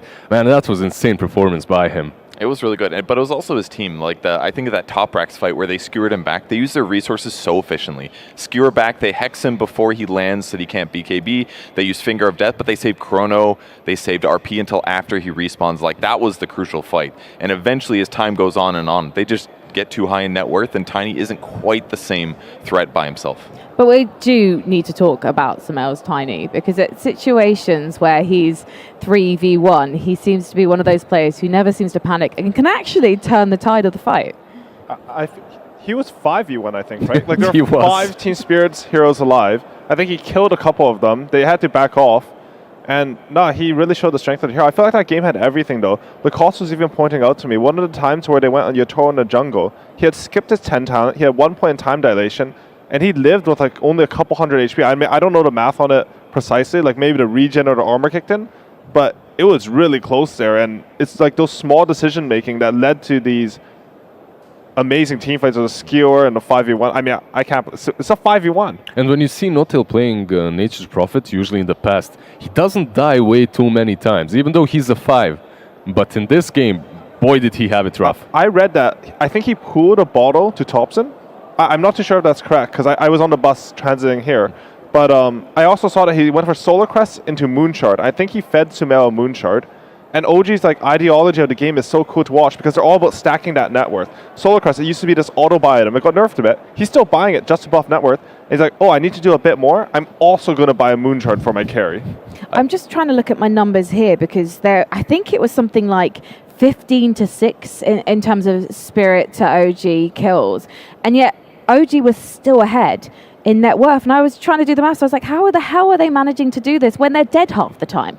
It's tough, but as long as they can keep farming and they don't lose too many heroes every time that they do get those deaths, it's not that big a deal. Because for one team to get a kill, it usually takes at least 2 heroes, sometimes 3, to kill just one guy. So that's 3 heroes that aren't necessarily farming in that exact moment. So as long as the other heroes on OG are still getting stuff done and getting that net worth to pull towards Sumail, it's fine. And there were so many scary moments in the mid game where you could really see Tiny 3v1ing and he slaps like twice and they're like, nah, we just can't do this. It's way too hard to kill him. It's just a product of how OG played too, right? When they go for these small skirmishes, especially when they have a farm Darkseer, they're playing it so that their heroes can farm. Like if OG are behind, they like smoke multiple heroes across the map and send someone else somewhere else to farm. It's never like an all-in move. And it's also the way their whole lineup is distributed when it comes to farm. You have the Tiny that's able to clear all the Ancients, you have Nature's Prophet that's constantly cutting the backlines, and you have Seb with the Iron Shell. It's very easy for them to shove in lanes and get that farm, but it didn't look like it was very easy to transform all the gold that they gained into solid team fights.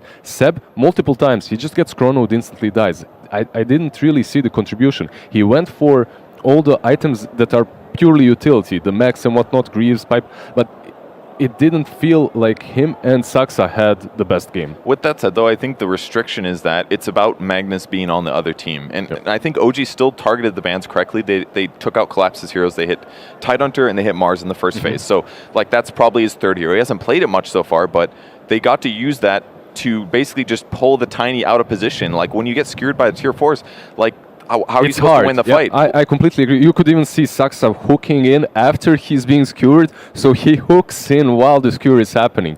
But it just isn't enough. They kill both of them. Yeah. But, yeah. Hold on. I want to comment on Collapse's Magnus because he doesn't play as much as his Mag or Tide. But I think it was Maposhka who did an interview and he was asked to describe Collapse in one word, and he said patience. And I really like that about him because I remember I saw him go once on No-Tail's Nature's Prophet, and he wasn't range to Horn Toss, so he took the time to do the Shockwave into Horn Toss, into Skewer. It's just so methodical and like not panic, despite being against OG on the TI stage. And he kept on finding him so many times in this game. I'm really curious to see what OG are going to do with the draft this time around, because we were watching the picks and bans together, myself and Purge here. And it seemed like, okay, right, of course they're going to target Collapse. They're going to take out the Mars straight away. That's obviously the thing you're going to do if you've been watching any of the matches here at TI10. And they removed the Tidehunter. But then they started to focus on the hero pool of Yatoro after that.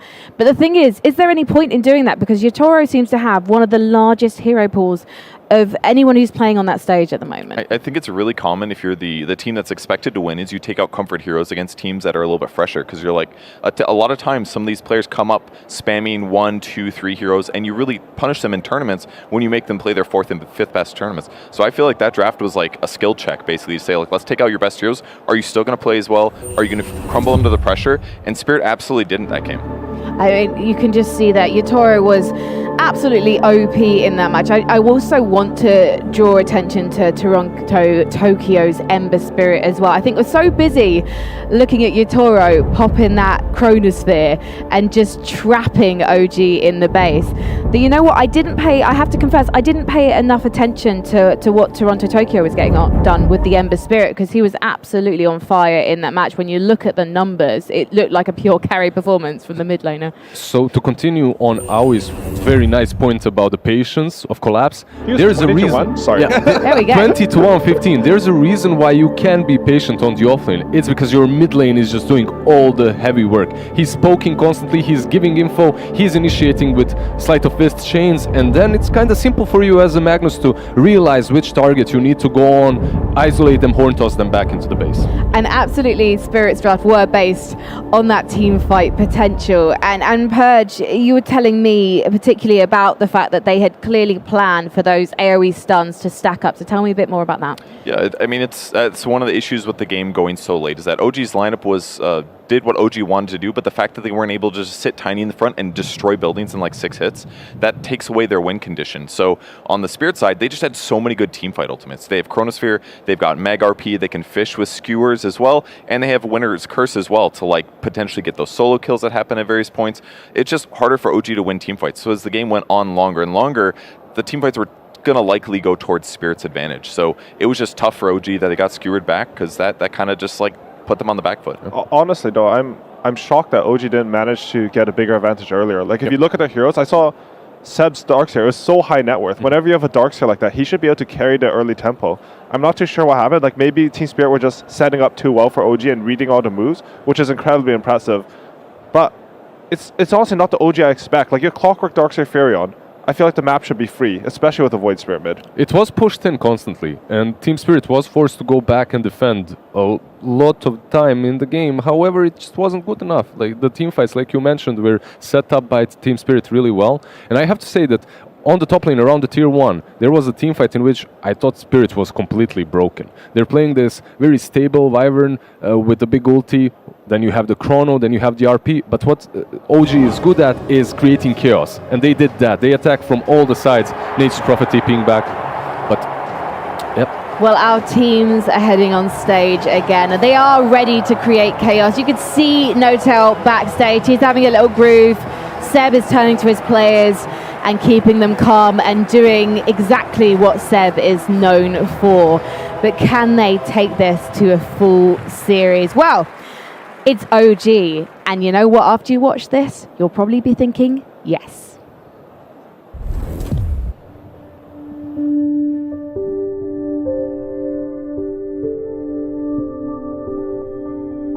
Favorite memory surely has to be my TI8 and 9 finals. It's a big culmination of a lot of hard work, a lot of history, all coming together in a very epic way, in an epic finale.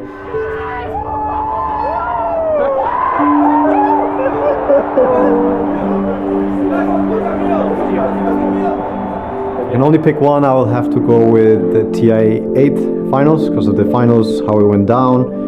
That had been a very tough year and everything, and a lot of tough TIs before that, so finally getting it. My body was full of stuff, full of adrenaline, emotions, and I could only really think about the game, and it was like everything was getting channeled towards the game. And then when it's over, or after they GG out, it was crazy. Like, it was a flood, huge flood of a bunch of different emotions. All the hard shit, all the negative stuff, and then all the positive stuff. Kind of like, whew, you kind of break down. I broke down for weeks after, where I could only sleep, wake up, eat, sleep. So it's like exhausting, but euphoric, extremely euphoric. Yeah, one of the highlights of my life, if not the highlight.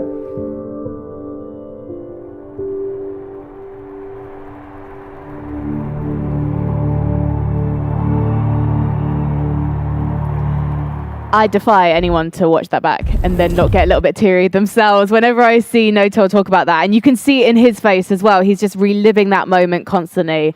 It just brings tears to the eyes. Literally, anyone just has to say TI8 to me, and then I just start going. So instead, I'm not going to cry on camera. Don't worry, guys. We're going to save that until Sunday, or when we finally see someone lift the Aegis for the 10th time. And instead, we're going to be talking about what OG should be focusing on in this next draft, because it seems like this could be a last-ditch situation for them. Ari, what do you want to see them doing this time around? I think they should not give up on their style. Like, honestly, I was on transit here, so I didn't get to see the first part of that game, but I think they need to run at them harder. Like, I think they should double down on what OG does and play their game. I don't think that game was really a result of them. Like, it shouldn't result in them feeling like they have to do a shake-up or anything. Well, it does look like our teams do want to get straight into this match. That's an interesting one for me, because we have seen teams kind of taking their time when they get to the booth. But both of these teams are really keen to get into this fight, and this could be OG's last hurrah at the International 10. So don't miss a moment. OG versus Team Spirit. Game 2.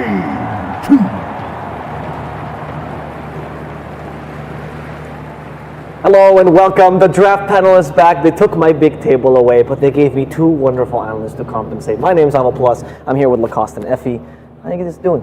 You like that first game, Effie? That was a great game. So you told me earlier that you actually were not one of the analysts that was siding with the OG's draft. Can you explain a bit why?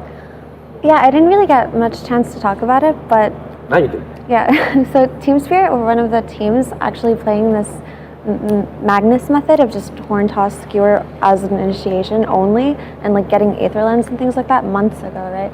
So it's something that they're super comfortable with, and I believed in it. I didn't quite think that the game would turn the way it did because of certain skewers, but I was very fond of them just for that, right? I thought coming into this second game, they will address the Magnus issue that they had, but they will go with the same bans.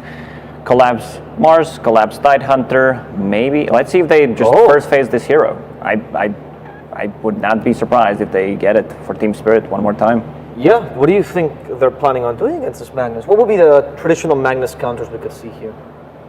I don't know what the counter is to Horn Toss, as we said, because it's like an instant hook almost that puts you in a tough spot. What they did at the Tier 3 tower when they were defending the base, going for that double skewer, that was just insane. This might be the best Magnus performance I've ever seen. Yeah. Like, not necessarily the 4 or 5 man RPs, it's just his play, his understanding what needs to be done is what won them the game. Just the timing, the itemization, where he needs to be on the map. Everything was 10 out of 10. And he played incredibly well throughout this tournament. He's always been one of the standout players on Spirit, but my goodness did he step it up. Yeah. I really have to say. So Magnus counters traditionally, I think there's no reason to never not first phase this hero if it's in the pool, especially after the past couple of days and what we've seen the hero is capable of. But I guess traditionally the way to quote unquote counter it would be to just not to pressure it in lane and to just respect the skewer. Understand that if you're in base versus Magnus, respect the skewer potential, right? And I think OG have the same approach. They're just going to be a bit more mindful of this hero. Throughout the Dota history, sieging the high ground was always the hardest part. If you don't have enough tower damage, there's always going to be these repositioning abilities have been high valued. Lately, the toss, the spear, the skewer back.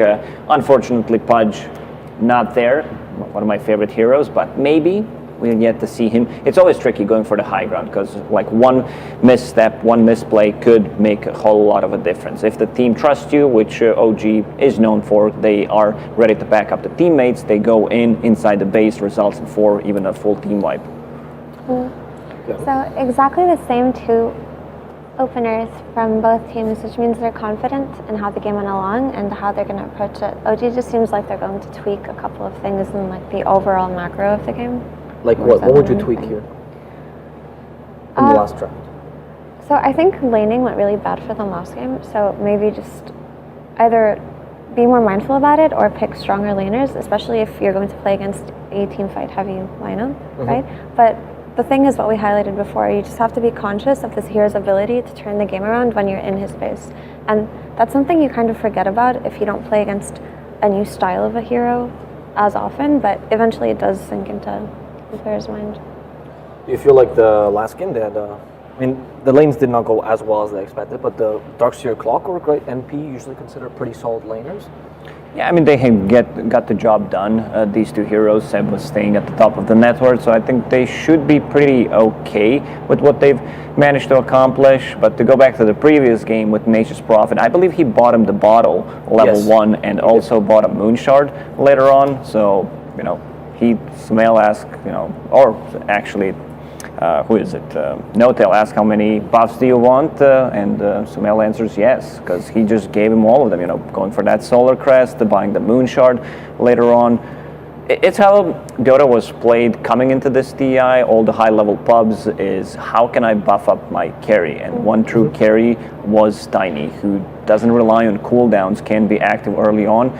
When I say early on, I mean post 10, 12, 13-minute mark when you get your items, when you get the Echo Saber plus Shadow Blade, because you do not want to be as active. You max out your 3 grab, of course, which means that you don't have your combo ready and you're playing for a bit of a later timing. And if you'll notice something OG tweaked, which is just talking about changing little things here and there, is they banned out the Ember Spirit. So this hero was so potent in the early game last game, in that he rotated so well with the combination of something like Lion, right? And he just got so many kills on side lanes. They were, I think, 14-3 at kills, when that's actually not what we expected or predicted on panel. So they put respect on a hero like Ember, who can run into them early and feed off of something like a 5 Nature's Prophet. So, what are other heroes that can fulfill that role of the Ember Spirit in the mid lane? Well, typically the other Spirit heroes, something like Puck as well, could be really good, and it's a Toronto Tokyo specialty. That is a Toronto Tokyo specialty. Do you think we could see his Invoker coming into play as well? We could. We could see Invoker from OG as well, because it's a very good hero. When Winter Wyvern uses his heal, then you have a pretty good setup for the combo. It's a great way to counter-initiate against Magnus RP. Even the Skewer back and also Lion does not like to play into it. So they do pick up Lion again on Team Spirit. So same exact draft, but I suppose we can talk about individual heroes a little bit just more repeat what you now. said the last time. Yeah, or just talk about Lion and what he offers. Lion in a draft is really nice, just because he kind of fills the role of hard lockdown on your team, but also it stops the possibility, or it lessens the threat of something like a Storm Spirit or a Void Spirit, right? You don't have to be so concerned about it if you can snag it early in your draft. Oracle Lacoste, you predicted the Invoker. Yeah, it makes a lot of sense, and I like the Night Stalker as a response to the previous game. Like they had more of like combo that's playing well during the laning stage and then transitions that into the mid game. This time around, Night Stalker, he completely ruins both Wyvern and Lion. Coming into this tournament, I thought Night Stalker is going to be picked. I might be a bit biased here because I'm a huge fan of the hero. I thought he's just going to be picked every single time. No, I agree. I thought we'd see the Night Stalker a lot more, and the few times that we did see him, he did his job well. And not only does he make it hard for Lion and Wyvern, because Night Stalker is excellent at controlling these squishy supports in the back line, he can also potentially ruin this Magnus's game, because he pops his ulti, he's got this insane vision. He can see the Magnus setting up for something and just blink silence him, right? He's the type of hero is so disruptive. Does this hero fit the OG playstyle as well, of creating chaos? It does, for sure. The laning phase isn't ideal, but he can do so much for his team in this game. And there's the Spirit hero that you were talking about, Effie. Will Void Spirit be very similar to last game, where he fulfills the role of just the ganker whenever there's no cooldowns? For sure. I mean, if Ember Spirit's banned, this is the next best thing, because, yeah, sure, you can also go for Storm Spirit, but he's a lot easier to deal with than something like a Void or an Ember, just because he's so easily counterable, right? So we'll see Void filling the role of Ember, not as effectively, because we've seen Ember completely pop off just due to how OP his shard and his ability to like buy BKB with something like a Magnus and just be so effective with only one item. I like how Spirit players, when I say Spirit, Void Spirit and Ember Spirit players, decided to go for the shards early on. It's extra 200 damage on a Void Spirit, allows you to get extra ring, which means that you can close the gap or get out of much easier, and also if the game drags out, you get that level 25 talent, the 2-second dissimulate stun. It's insane amount of damage. Also combine that with his level 20 talent, 14% damage amplification. Makes a lot of sense that people are not just waiting for shard to drop from second Roshan, instead just buying it. For sure, and I think the strongest Void Spirit build is actually just going for Kaya Sange, then Ags, and then Shard. That just seems really potent. But a nice thing about having a Void Spirit is he's a natural Yule's buyer. Like when you buy Yule's on Ember, it can be good, but it doesn't feel as good as having it on Void Spirit, because it's the setup for his Remnant, right? And it gives him mana, which into his main stat and regen, obviously. But the reason why I bring up Yule's is because when you're playing Night Stalker, this is an item that you need to have against him. You have to Yule's him so your poor little supports can run away. And Magnus isn't going to build it, Wyvern isn't going to build it, and Lion isn't. So Void has a nice little thing he can do for his team here. Okay. So for the last picks, what pick would you like to see, or what style of pick would you like to see for OG? What are they lacking here, Lacoste? If it wasn't OG, I would say that Bane would fit pretty nicely, where you can play like position 4 Bane, but knowing OG, they're probably going to go for something more like strength-oriented, team fight-oriented, yeah, and they pick the Earthshaker in the end, so most likely they're going to stick with the roles, Nature's Prophet 5, Tiny position 1, Earthshaker 4, and Night Stalker 3. You want to give this hero farm priority. And what OG did lack last game was team fight. They didn't have some kind of blink stun. They just had the Clockwork, which can function similarly, but not without being able to counter-initiate the same way that an Earthshaker does. So this rounds that out a little bit better. The lanes are just not very strong, unfortunately. One reason why maybe they decided to go for Earthshaker is to stop the skewer horn toss type of a play, where you use a Fissure from long range to stop that kind of a play, and also Invoker makes a lot of sense with the Tornado. Go ahead, Effie. Just Echo Slime is a very effective tool in catching Void Spirit, because when you play against Spirit heroes, you need some kind of instant disable to catch them out, and they don't really have that outside of the Blink Night Stalker silence, or the toss. I want to break my role for a second because this is too exciting. For those people who have not watched Team Spirit all season, Team Spirit was the team that innovated the new way of playing Lifestealer, abusing the Infest with a low HP target and trying to like bait out fights as opposed to using the old Infest bomb. This was the only team I saw actually with success in Lifestealer during this DPC. So this is extremely exciting. If there's a team that you want to see Lifestealer on, it is Team Spirit. But now I want to move it to you, Lacoste, and tell me, what's the strength of this hero in this lineup? They have no abilities that go through magic immunity, so that's going to be good. You also have a way of saving him with the Vibrant to split up the fight, so looking like a really good lifestealer game. What OG needs to do is, like, once your rage is down, it's going to become much easier because OG has so much burst potential coming up from Tiny. He doesn't like to play into Night Stalker. If Night Stalker gets the good jump like once we're talking about blink dagger timing, so that's going to take 25-30 minutes. Overall, looks like a good lifestealer game. I'm going to have to side with the OG one more time. Okay. Effie? I will believe in my voice spirit. I think this lifestealer is going to have a nice time on the lane, and I think that if Toronto-Tokyo manages to carry the early game, similarly to what he did last game, we could see... They did a switcheroo. Night Stalker's going to be played by Soxa. Yeah. So, we're going to see similar thing. actually, I want to elaborate on that, right? Because it's always, okay, pick the winner. I don't care about that. I want to see what the game plan is for Team Spirit. If you believe in them, what is the win condition here? So you're just going to have Toronto-Tokyo playing and trying to kill the sidelines with his supports, similar to last game. You're going to have Collapse empowering Yutaro and Lifestealer, and they're just going to look for the same openings, the same plays, and try to outplay in the team fights. Whereas OG have a more run-at-you style.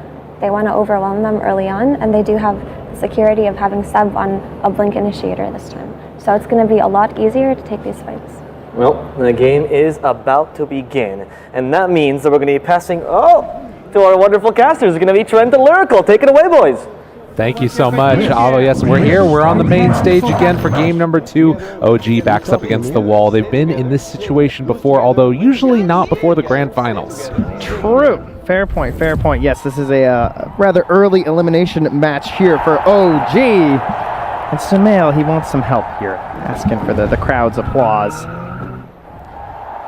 We'll have to see how this one goes for them. But yeah, the switch up that we're seeing there right at the end, they decide not to go for the position for Earthshaker and instead taking Soxa. And right off the bat, Thompson in some trouble, found, and they give the kill to the man, Toronto-Tokyo, that's going to be laning against him. What a start for Team Spirit. Yeah, some further momentum here, and even a decent obs ward here down from OG, so perhaps feeling a little bit safe in that area. And look, they're going to find it collapse. 30 seconds to They know.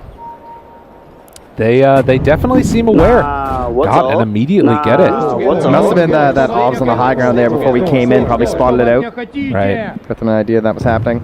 So yeah, the panel mentioned at the end there, a little bit of a mix-up here. We're going to have the position for Night Stalker, something that used to be far more common with the previous Aghanim Scepter, where you could essentially get this massive amount of vision for the team, but since that removal, we've seen it not really as often. It's definitely more of just like for the sake of the draft and a flex pick, I would say. I feel like the lane could be rough here. Well, even the start of this game is a little bit rough here for Soxa. Yadoro chases him down, and with that Arctic Burn slow, forcing back that Night Stalker as he did not start with boots. So off to a hot start for Team Spirit as they are looking to go one game away from moving on, placing much higher in this tournament than potentially a lot of people were expecting from them, and OG certainly on the back foot here. But they're on comfort heroes, a Thompson Invoker, Seb Earthshaker. They like to be a little underrated too, you know, so that's true. That could also help them here being down one game. They're going to be looking for some early damage in this top lane. Seb starting out with the Enchant Totem. Don't have the benefits of the Aftershock, but he's trying to get as much harass on Yadoro as he can. Trying to start burning through this regen, but there's a lot of regen up here. There are 6 tangos, a salve. Yadoro's got himself a couple tangos and a Fairy Fire too. Already starting out with the stick, which is awesome versus the core Shaker, by the way. You love to see that. It's going to be so much regen consistently given there. And of course, similar situation coming from that Invoker who doesn't end up getting one of those denied. Always frustrating to play against these Quellion Blade heroes. Although we'll get out that Cold Snap and get some good pressure on. Pulls back in a little bit, but with the creep wave already passed and next to the tower, won't be any extra harassment there. Yeah, Lyrical, this isn't a spirit hero. Yeah. What is this strange juggler of orbs? The Invoker here, ladies and gentlemen. So, Quaswex Invoker, by far the most common one that you're going to see these days. Likes to get around early on the map with an urn, try and set up some plays. But I would say, largely, at least in my experience of the Invokers at TI so far, falling a little flat on the early rotations, and it feels like they don't actually come online until they really get into that big Aghanim Scepter. Now, with the Philosophy of OG, though, I'm kind of expecting this is almost just like an Alacrity hero right now. Yes. Giving more and more, if possible, to that Tiny Sumail and pull back.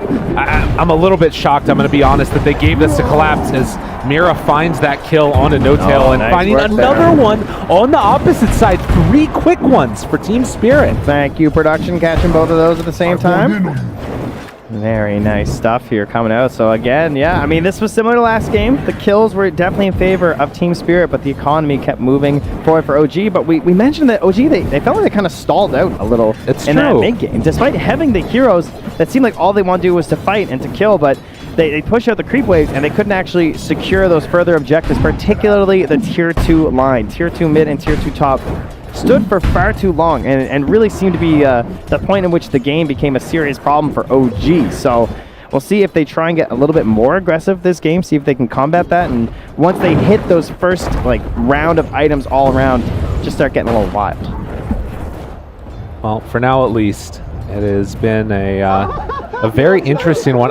What I was going to mention a second ago is I just can't believe that they gave Collapse Magnus again. A lot of confidence being exuded by OG here to give it back after the performance that he had. And you know, think about that last game. He was making those horn toss plays into the skewer back, into like a Yule Scepter, right? Without a BKB or any of those things. He just made it work and had definitely the standout performance I've seen from him so far.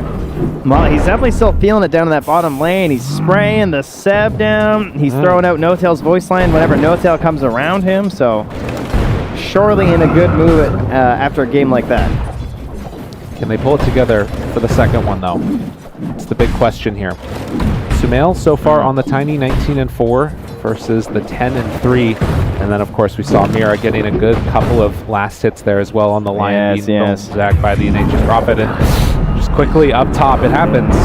What do you expect, you know? Your Night Stalker and Shaker into a Wyvern and a Lifestealer. Doesn't feel like this is going to go very well for you. I'm sure they're aware of that. Not able to really get any like big pull plays either, you know? Maybe that's going to start happening here soon with the boost being available on Soxa. Soxa just sitting in a well like, do I have to?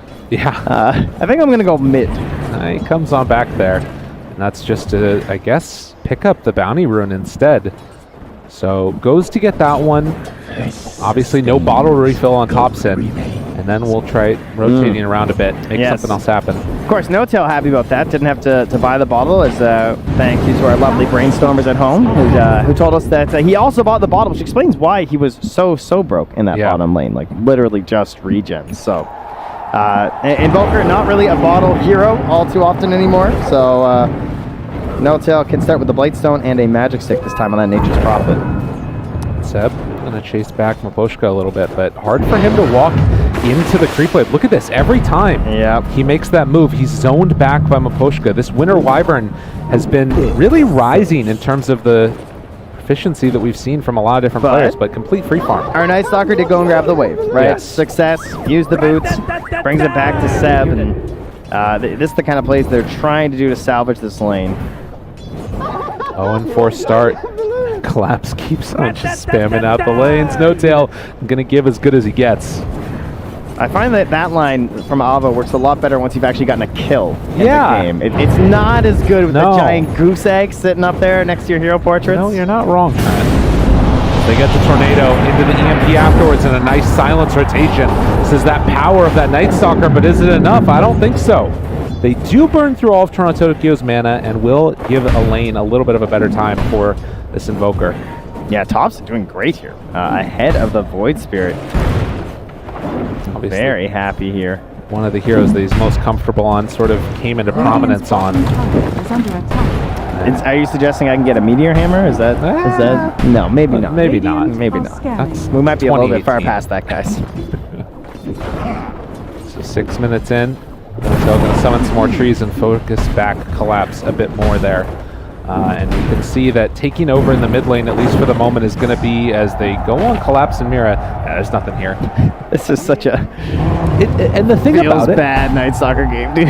Right. The thing about it, too, is that you're giving so much space from Aposhka to start soaking up levels mid, right? This Winter Wyvern has kind of been left alone, and now you're also walking back home for Toronto Tokyo. So they'll have a pretty farmed Wyvern, most likely. Pretty 4.5. Yeah, if he can actually get there. It looks like Thompson is just holding the line. Yeah. Saying, no free XP. Get out of here. So, still steady, slow beatdown. I mean, the best part is that there's no Wyvern up top right now, so Seb feels like he can actually play a little bit more in the wave, right? Looks like 1-2-2 build. Actually has some decent tools now. Yadro sitting on 10 charges as well, so Seb is free to just cast some spells. Sox is coming back, but it is level 6 on Yadro, so this is a tough kill. No matter how you slice it. Gets the rage off. Quick fingers. Knew that he was coming. Lifestealer not going to be punished there at all. Already has the Helm of Iron Will too, as well as the chainmail, sustaining on 16 armor. Yeah. Tops in, getting body blocked. Poshka. They tried to set up on him, but Thompson hit a 2-hero tornado as well, so was able to start backing away, and then even with the jump through of the Astral Step, couldn't get the finish. So not an easy one at all. The damage that you have right now from OG, it feels like these heroes don't really do that much, right? Like the supports don't have that much damage until Nature's Prophet gets level 6. Invoker's kind of just running unlimited bits as well. It's really all in Sumail, who has to obviously keep farming since he's position Mid lane. 1. Dropping low here, the silence comes in. Toronto Tokyo able to jump, get sprouted. Assimilate, gets that little damage buff. Yeah. Able to back away from it. Poshka in the meantime has a DD. The Remnant used out, they're actually able to get the bottle refill off that. Nice defense right there. And now Mira coming in. Has to be careful, jump through 1-1 with this DD. Toronto Tokyo wants to go to work. Will he be able to get out of there? Assimilate, jumps into both! What? He turned onto them instead!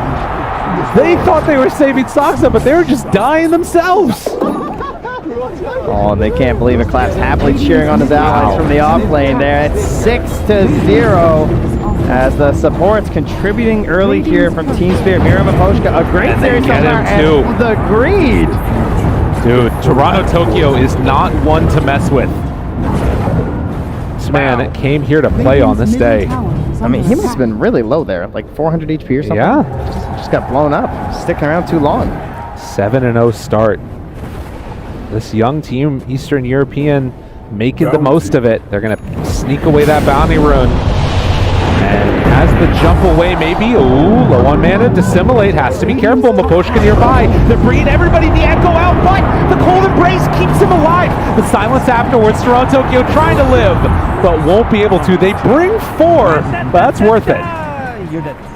Man, it's 7-1, but still only a 1,000 gold lead right now for Team Spirit. Sure, it's still early, but you look at those last hits and Sumail just towering above there. It's 70 right now, and a lot of those just straight up in the lane.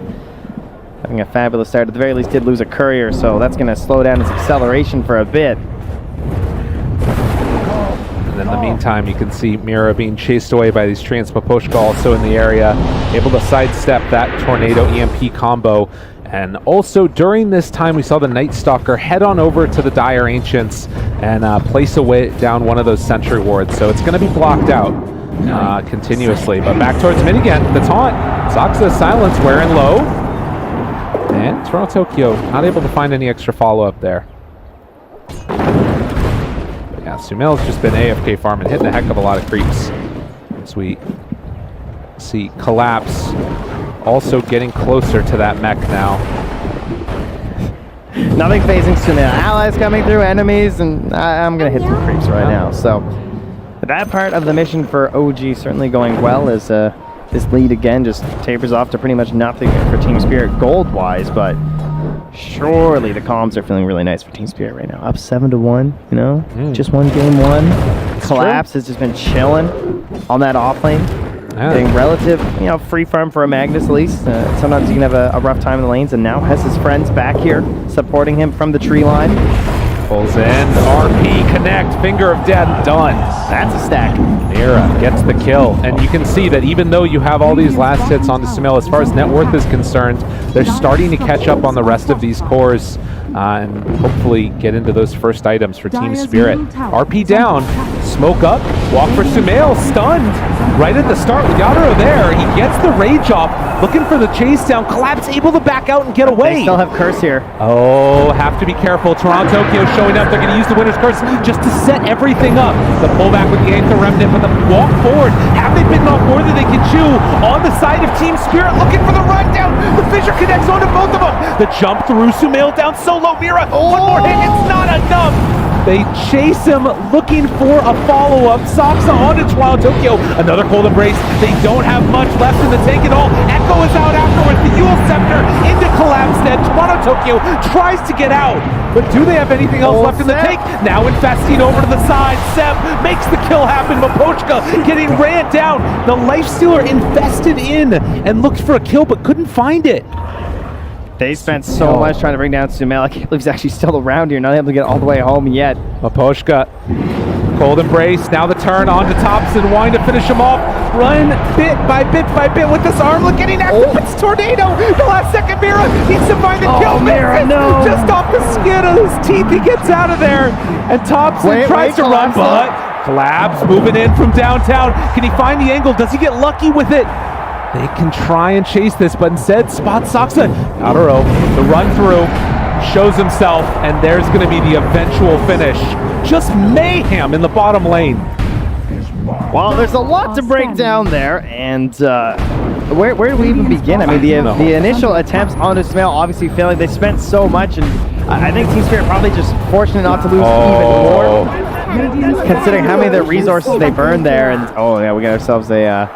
And also, oh man, Mira at the end there, when Invoker's running up the stairs and he didn't go for the spike because he wanted to give the kill over, and he was holding it. It was sitting there, and then he tried it long range when he missed. You're going to regret that one a little bit, I'm sure. That's painful. A Sunstrike came in there, comboed together with the Nature's Wrath, and a quick pick on to the Lion. Keeping vision with those treants that whole time as well. But still, less than 1,000 gold separating these two teams. And the fact that they were able to keep Yadaro alive and has now the Empower going to finish through these Ancients. Mapochka? Oh, meanwhile on top, yep. Jumped on.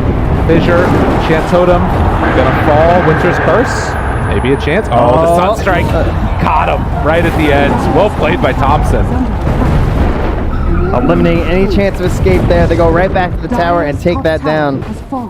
Thompson is pushing out this bottom wave, though. Any chance for a catch? Would be a tough one. Fast first. Oh, nicely done. Now tries to move in there. And a couple more punches fingered. That Thompson tries to get out with a rage.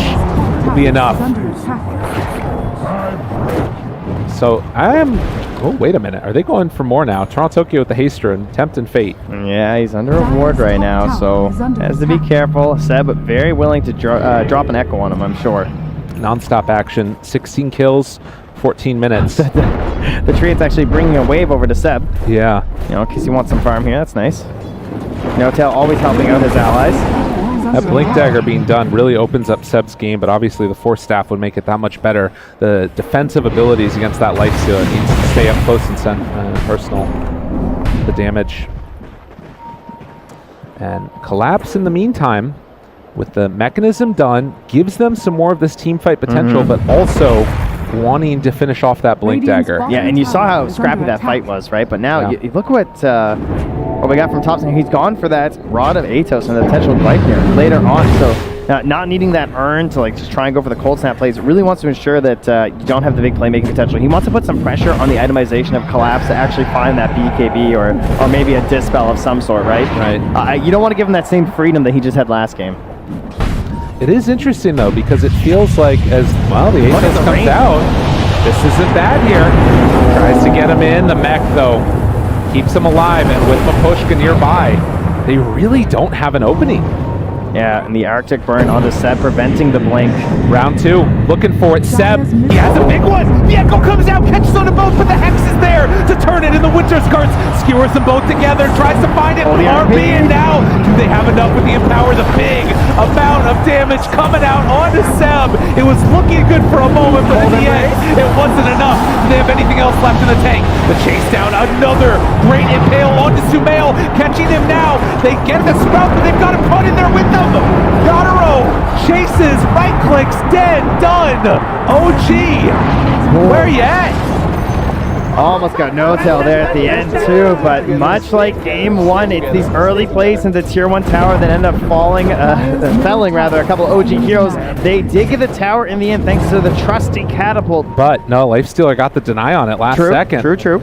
Well played. And now? Oh, Thompson. Going for more. Seb, gotta be careful there. Looking down south. tried to find an Look at opening that there damage to the on the DD. no-tail, and they'll get him. Maposhka ends up going down. Again, this absolute chaos there. Mira misses the stun. Seb jumps forward, gets the kill. Team Spirit, got to be careful with this movement now. Soxa wants to chase this. Another great fissure there, going to connect the Atos afterwards, but the Yule Sector keeps him alive for the moment. Seb tries to hit the timing, but it's not quite there. And now with the Lifestealer back in front, he finds the kill on a no-tail, and then TP's out right in front of him. No tools through that one here, of course, if you don't get that initial silence off, especially, right? Like, that's one thing he has to watch for sure versus the Night Stalker. Just make sure he doesn't miss out on that Rage TP, but nice play there. Yadro will finish out that S and Y2, so ready to continue the battling and doesn't have to worry as much about scaling better into the late game thanks to the Empower on his squad. And now, well, Magnus, he's feeling personally empowered here with that Blink Dagger. And you're now starting to see a situation too with why this position for Night Stalker has kind of fallen out of favor, right? Like, you don't have a great farming mechanism, but he needs to get into that Blink Dagger and just doesn't have the gold. The Remnant gonna connect, and when you're out farming that far forward, you can get punished. I do think he plays the... Oh, well. Atos, winner's curse. Turns it around now. Thompson out in no man's land and gets punished as well. Team Spirit constantly right on top of the ball. You know, the second half of that last game, we had to talk about collapse a lot, but I will say, I do think that Lion is a fantastic hero versus OG in the way they like to play, right? They love these tricky little plays. They love to tease, to taunt, and to sort of break you with the outskill, but it's really hard to outskill Hex Earth Spike. Yeah. You know, you get a little cheeky, a little bit fresh, and then one single stun, you're getting chained all the way to death. Well, and I think that there's something too about like that horn toss into Earth Spike, right? It allows you to find kills without using RP that you otherwise would have to use that big ultimate for, and then you can save that for the big fights instead. It's just so strong if you can have, you know, a combo that play together as well as Collapse and Mira have been. Yeah, for sure. And Mira, of course, last game putting a lot of emphasis on getting that Blink Dagger despite being a little bit behind with the map pressure. Mira, again here, just farming up neutrals. Gonna get that Blink Dagger at a pretty decent time, especially with that mid wave coming in through here too. I imagine they'll probably try and offer that over to him. And OG sort of falling into a similar playstyle as last game where things are just trying to be stacked on Sumail, but this game he's just not nearly at the same pace. It really feels like there's a, you know, they have to play a little bit more passively, at least until these items come online. And Team Spirit, they're not going to give them that opportunity. They're keeping this pressure on. Smoke up. OG, do they realize what's coming? They're actually going to open up on the Yadro, but the rest of the team coming in time to try and save their carry. Is it going to be quick enough? No, they jump in. Oh, the RP, but he already died. And now the winner's curse afterwards. Soxa in some trouble. Toronto, Tokyo, and they are all in pretty deep at this point. If they can maybe find a couple quick kills, it could be good. Thompson down low dead. Rooted afterwards. Maposhka, Mira, right on top of Sumail. Jump forward, Seb, trying to save this. He's done it so many times before, but can they do it again? Sumail walking away ever so slowly, bit by bit, trying to escape, but Mira, he won't let him go. The jump forward, this Lion, and Collapse doing absolutely everything for Team Spirit here. As 4 go down, Seb tries to get away, but will it end up happening? No. The Yule Scepter lift up into the Remnant. Toronto, Tokyo having a coming out party, absolutely owning on this Void Spirit. Sounds good to say and looks good to watch. Toronto, Tokyo, easy game. Is that a voice line? I don't think that was a voice line. Wait, what? Oh my God! Observer, press enter and go up. This man just dropped it right in front of him on the main stage of TI, an elimination match. Talk about he's feeling hell of a moment. Oh, this will be that turning point video if they lose this game, I'll tell you that much. Cause oh my God. You know, you don't want to give any incentive to OG, but a great start to that fight, dude. That entire fight was without Yadro because they got the silence right away. And I want to say that Soxa, like, it's a very tough game for this position for a Night Stalker. He's doing a fantastic job of playing really well with the ulti because that's his only tool, right? He has to fly in there. He has to get that silence. He's providing the vision for these full team fights. And despite the fight starting so well, they still lose, like, almost everyone. It's unbelievable.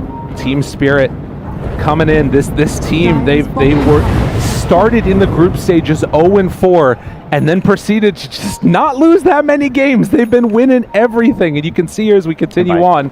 Almost everyone, I mean everyone, as you can obviously see from there the it top of is. the screen. replays exposing. Gleipnir now done. That's like, did you just do that? Did you just type that in there? Oh my. That was the moment for the Kyle chat wheel. You talking to me? You talking to me? Didn't do it. Didn't hear it. True, after all that. Well, the chat wheels file a little silent sometimes. Still less than 1,000 gold leads separating these two teams, 10 to 22. And Team Spirit, the ones in command. Toronto Tokyo jumping in. Certainly not out of it. Walks in, finds Thompson. Seb tries to salvage it. Force staff out, not enough. Now looking towards No Tail. They're going to pull in this Nature's Prophet. Just running them ragged on OG. Team Spirit won't be denied. They're just making these picks look so easy. 100 to 0. They're falling. And that sucks. So this is with the ulti. He's under the obs, though. Another round of it. They just keep dying, one after the other. Team Spirit claiming those kills. And Toronto Tokyo moving under an obs here from Seb. I don't think he's going to try and go for anything too crazy. Knows that this Void Spirit's there, but some quick math, 2,000 damage, level 14 Shaker. Maybe with the Prophet, he's got a chance with the Invoker here, too. I think they're going to try it. Let's see. And we'll see what's set here, of course.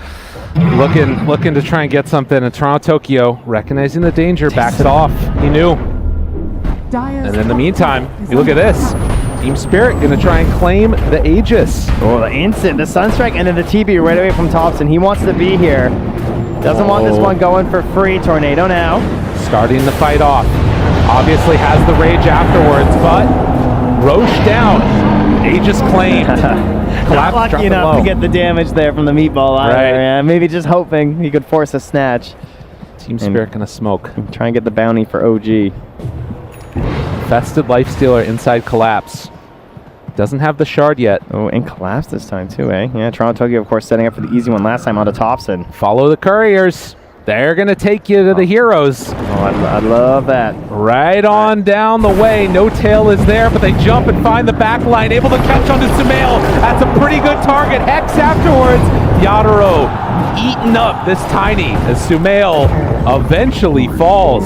Oh, and they were so close to just running into No Tail too. That could have been so much better for OG if he was the one to fall, but grabbing the king instead. He has fallen and now Collapse. Well, they might just find No Tail anyway. Even going to drop the RP This is from the laning stage. This is from all the voice lines and the sprays. Stay together. Team Spirit putting on a performance here. Showing everything. And did he find him again? Collapse runs into Seb. Screen. Seb. What? Just like that. They find themselves, Seb, trying to give him a high five. And find the kill again. I think he was changing his chat wheel binds. He got caught in the trees there. Snagged by Team Spirit, just finding everything right now. And now able to pressure with this Aegis. Still 3.5 minutes left for Staff, for Collapse. Now we just gotta wait for that shard to come out and he'll be back in full force once more here. Look at this. I mean, this is the thing. You know, you start the laning stage off even, but kill after kill after kill, and off the back of Collapse, this mag that OG gave to them in game number 2, they felt like they had an answer, and so far it hasn't looked like it. All right, there are no doubt incredible tools in these team fights for both teams, though. We have a total of 5 Blink Daggers on the map now. Yes. So everyone's, lots of opportunities to make your play here from both squads. Most importantly, Soxa, I think, able to be more valuable in these team fights by trying to get that silence and getting right on top of Yadaro. This could be incredibly important for them. And they need Sumail there too. Like they really don't have the damage otherwise. Yeah. And I mean, there is the Force Staff as well from Collapse, as we mentioned. So that's a great counter to Soxa, just because he just needs that little smidge of I'm not silenced, right? For Yadaro, and he can get the rage off. Gonna walk in. They can start heading down bottom to pressure this tier 2 tower. I love the use of this Aegis, just closing in on the map. They're using this gem. They're moving through, looking for every bit of vision, every sentry, every obs. Just taking them down one by one. Team Spirit want to take away the map from OG. But you gotta imagine they're feeling I would think a little nervous, starting to shake a little. Like it feels like you're doing so well, right? This is OG elimination. That's true. Do you start to feel the nerves? Do you start to feel the wind come in their direction? Can they keep up the momentum? You question yourself more when you're winning. Right. When you're losing, you're looking for solutions because you have a problem. You see the issue. In a game like this, like you're ahead and you're just trying to keep that momentum going forward.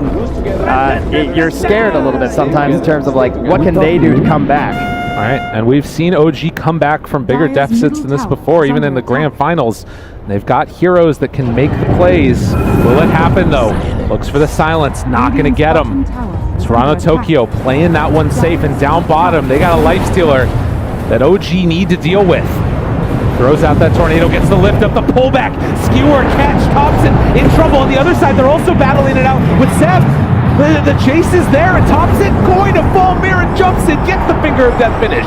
Collapse off to the side. Maposhka not going to be found. They get the skewer, or rather the shockwave, into the kill, and they force out that buyback. No-Till's going to pressure top. Yeah, he's got no other choice. Just going up there. Gonna perhaps send in some treants here. Fissure, the only thing that can slow down this lifestealer right now. We'll get hit by that tornado now afterwards. But again, that pressure, it's going to be mounted top. We've seen this before where Nature's Prophet can force back heroes, but will they happen now? They're so weak in comparison though right now. Like it's true.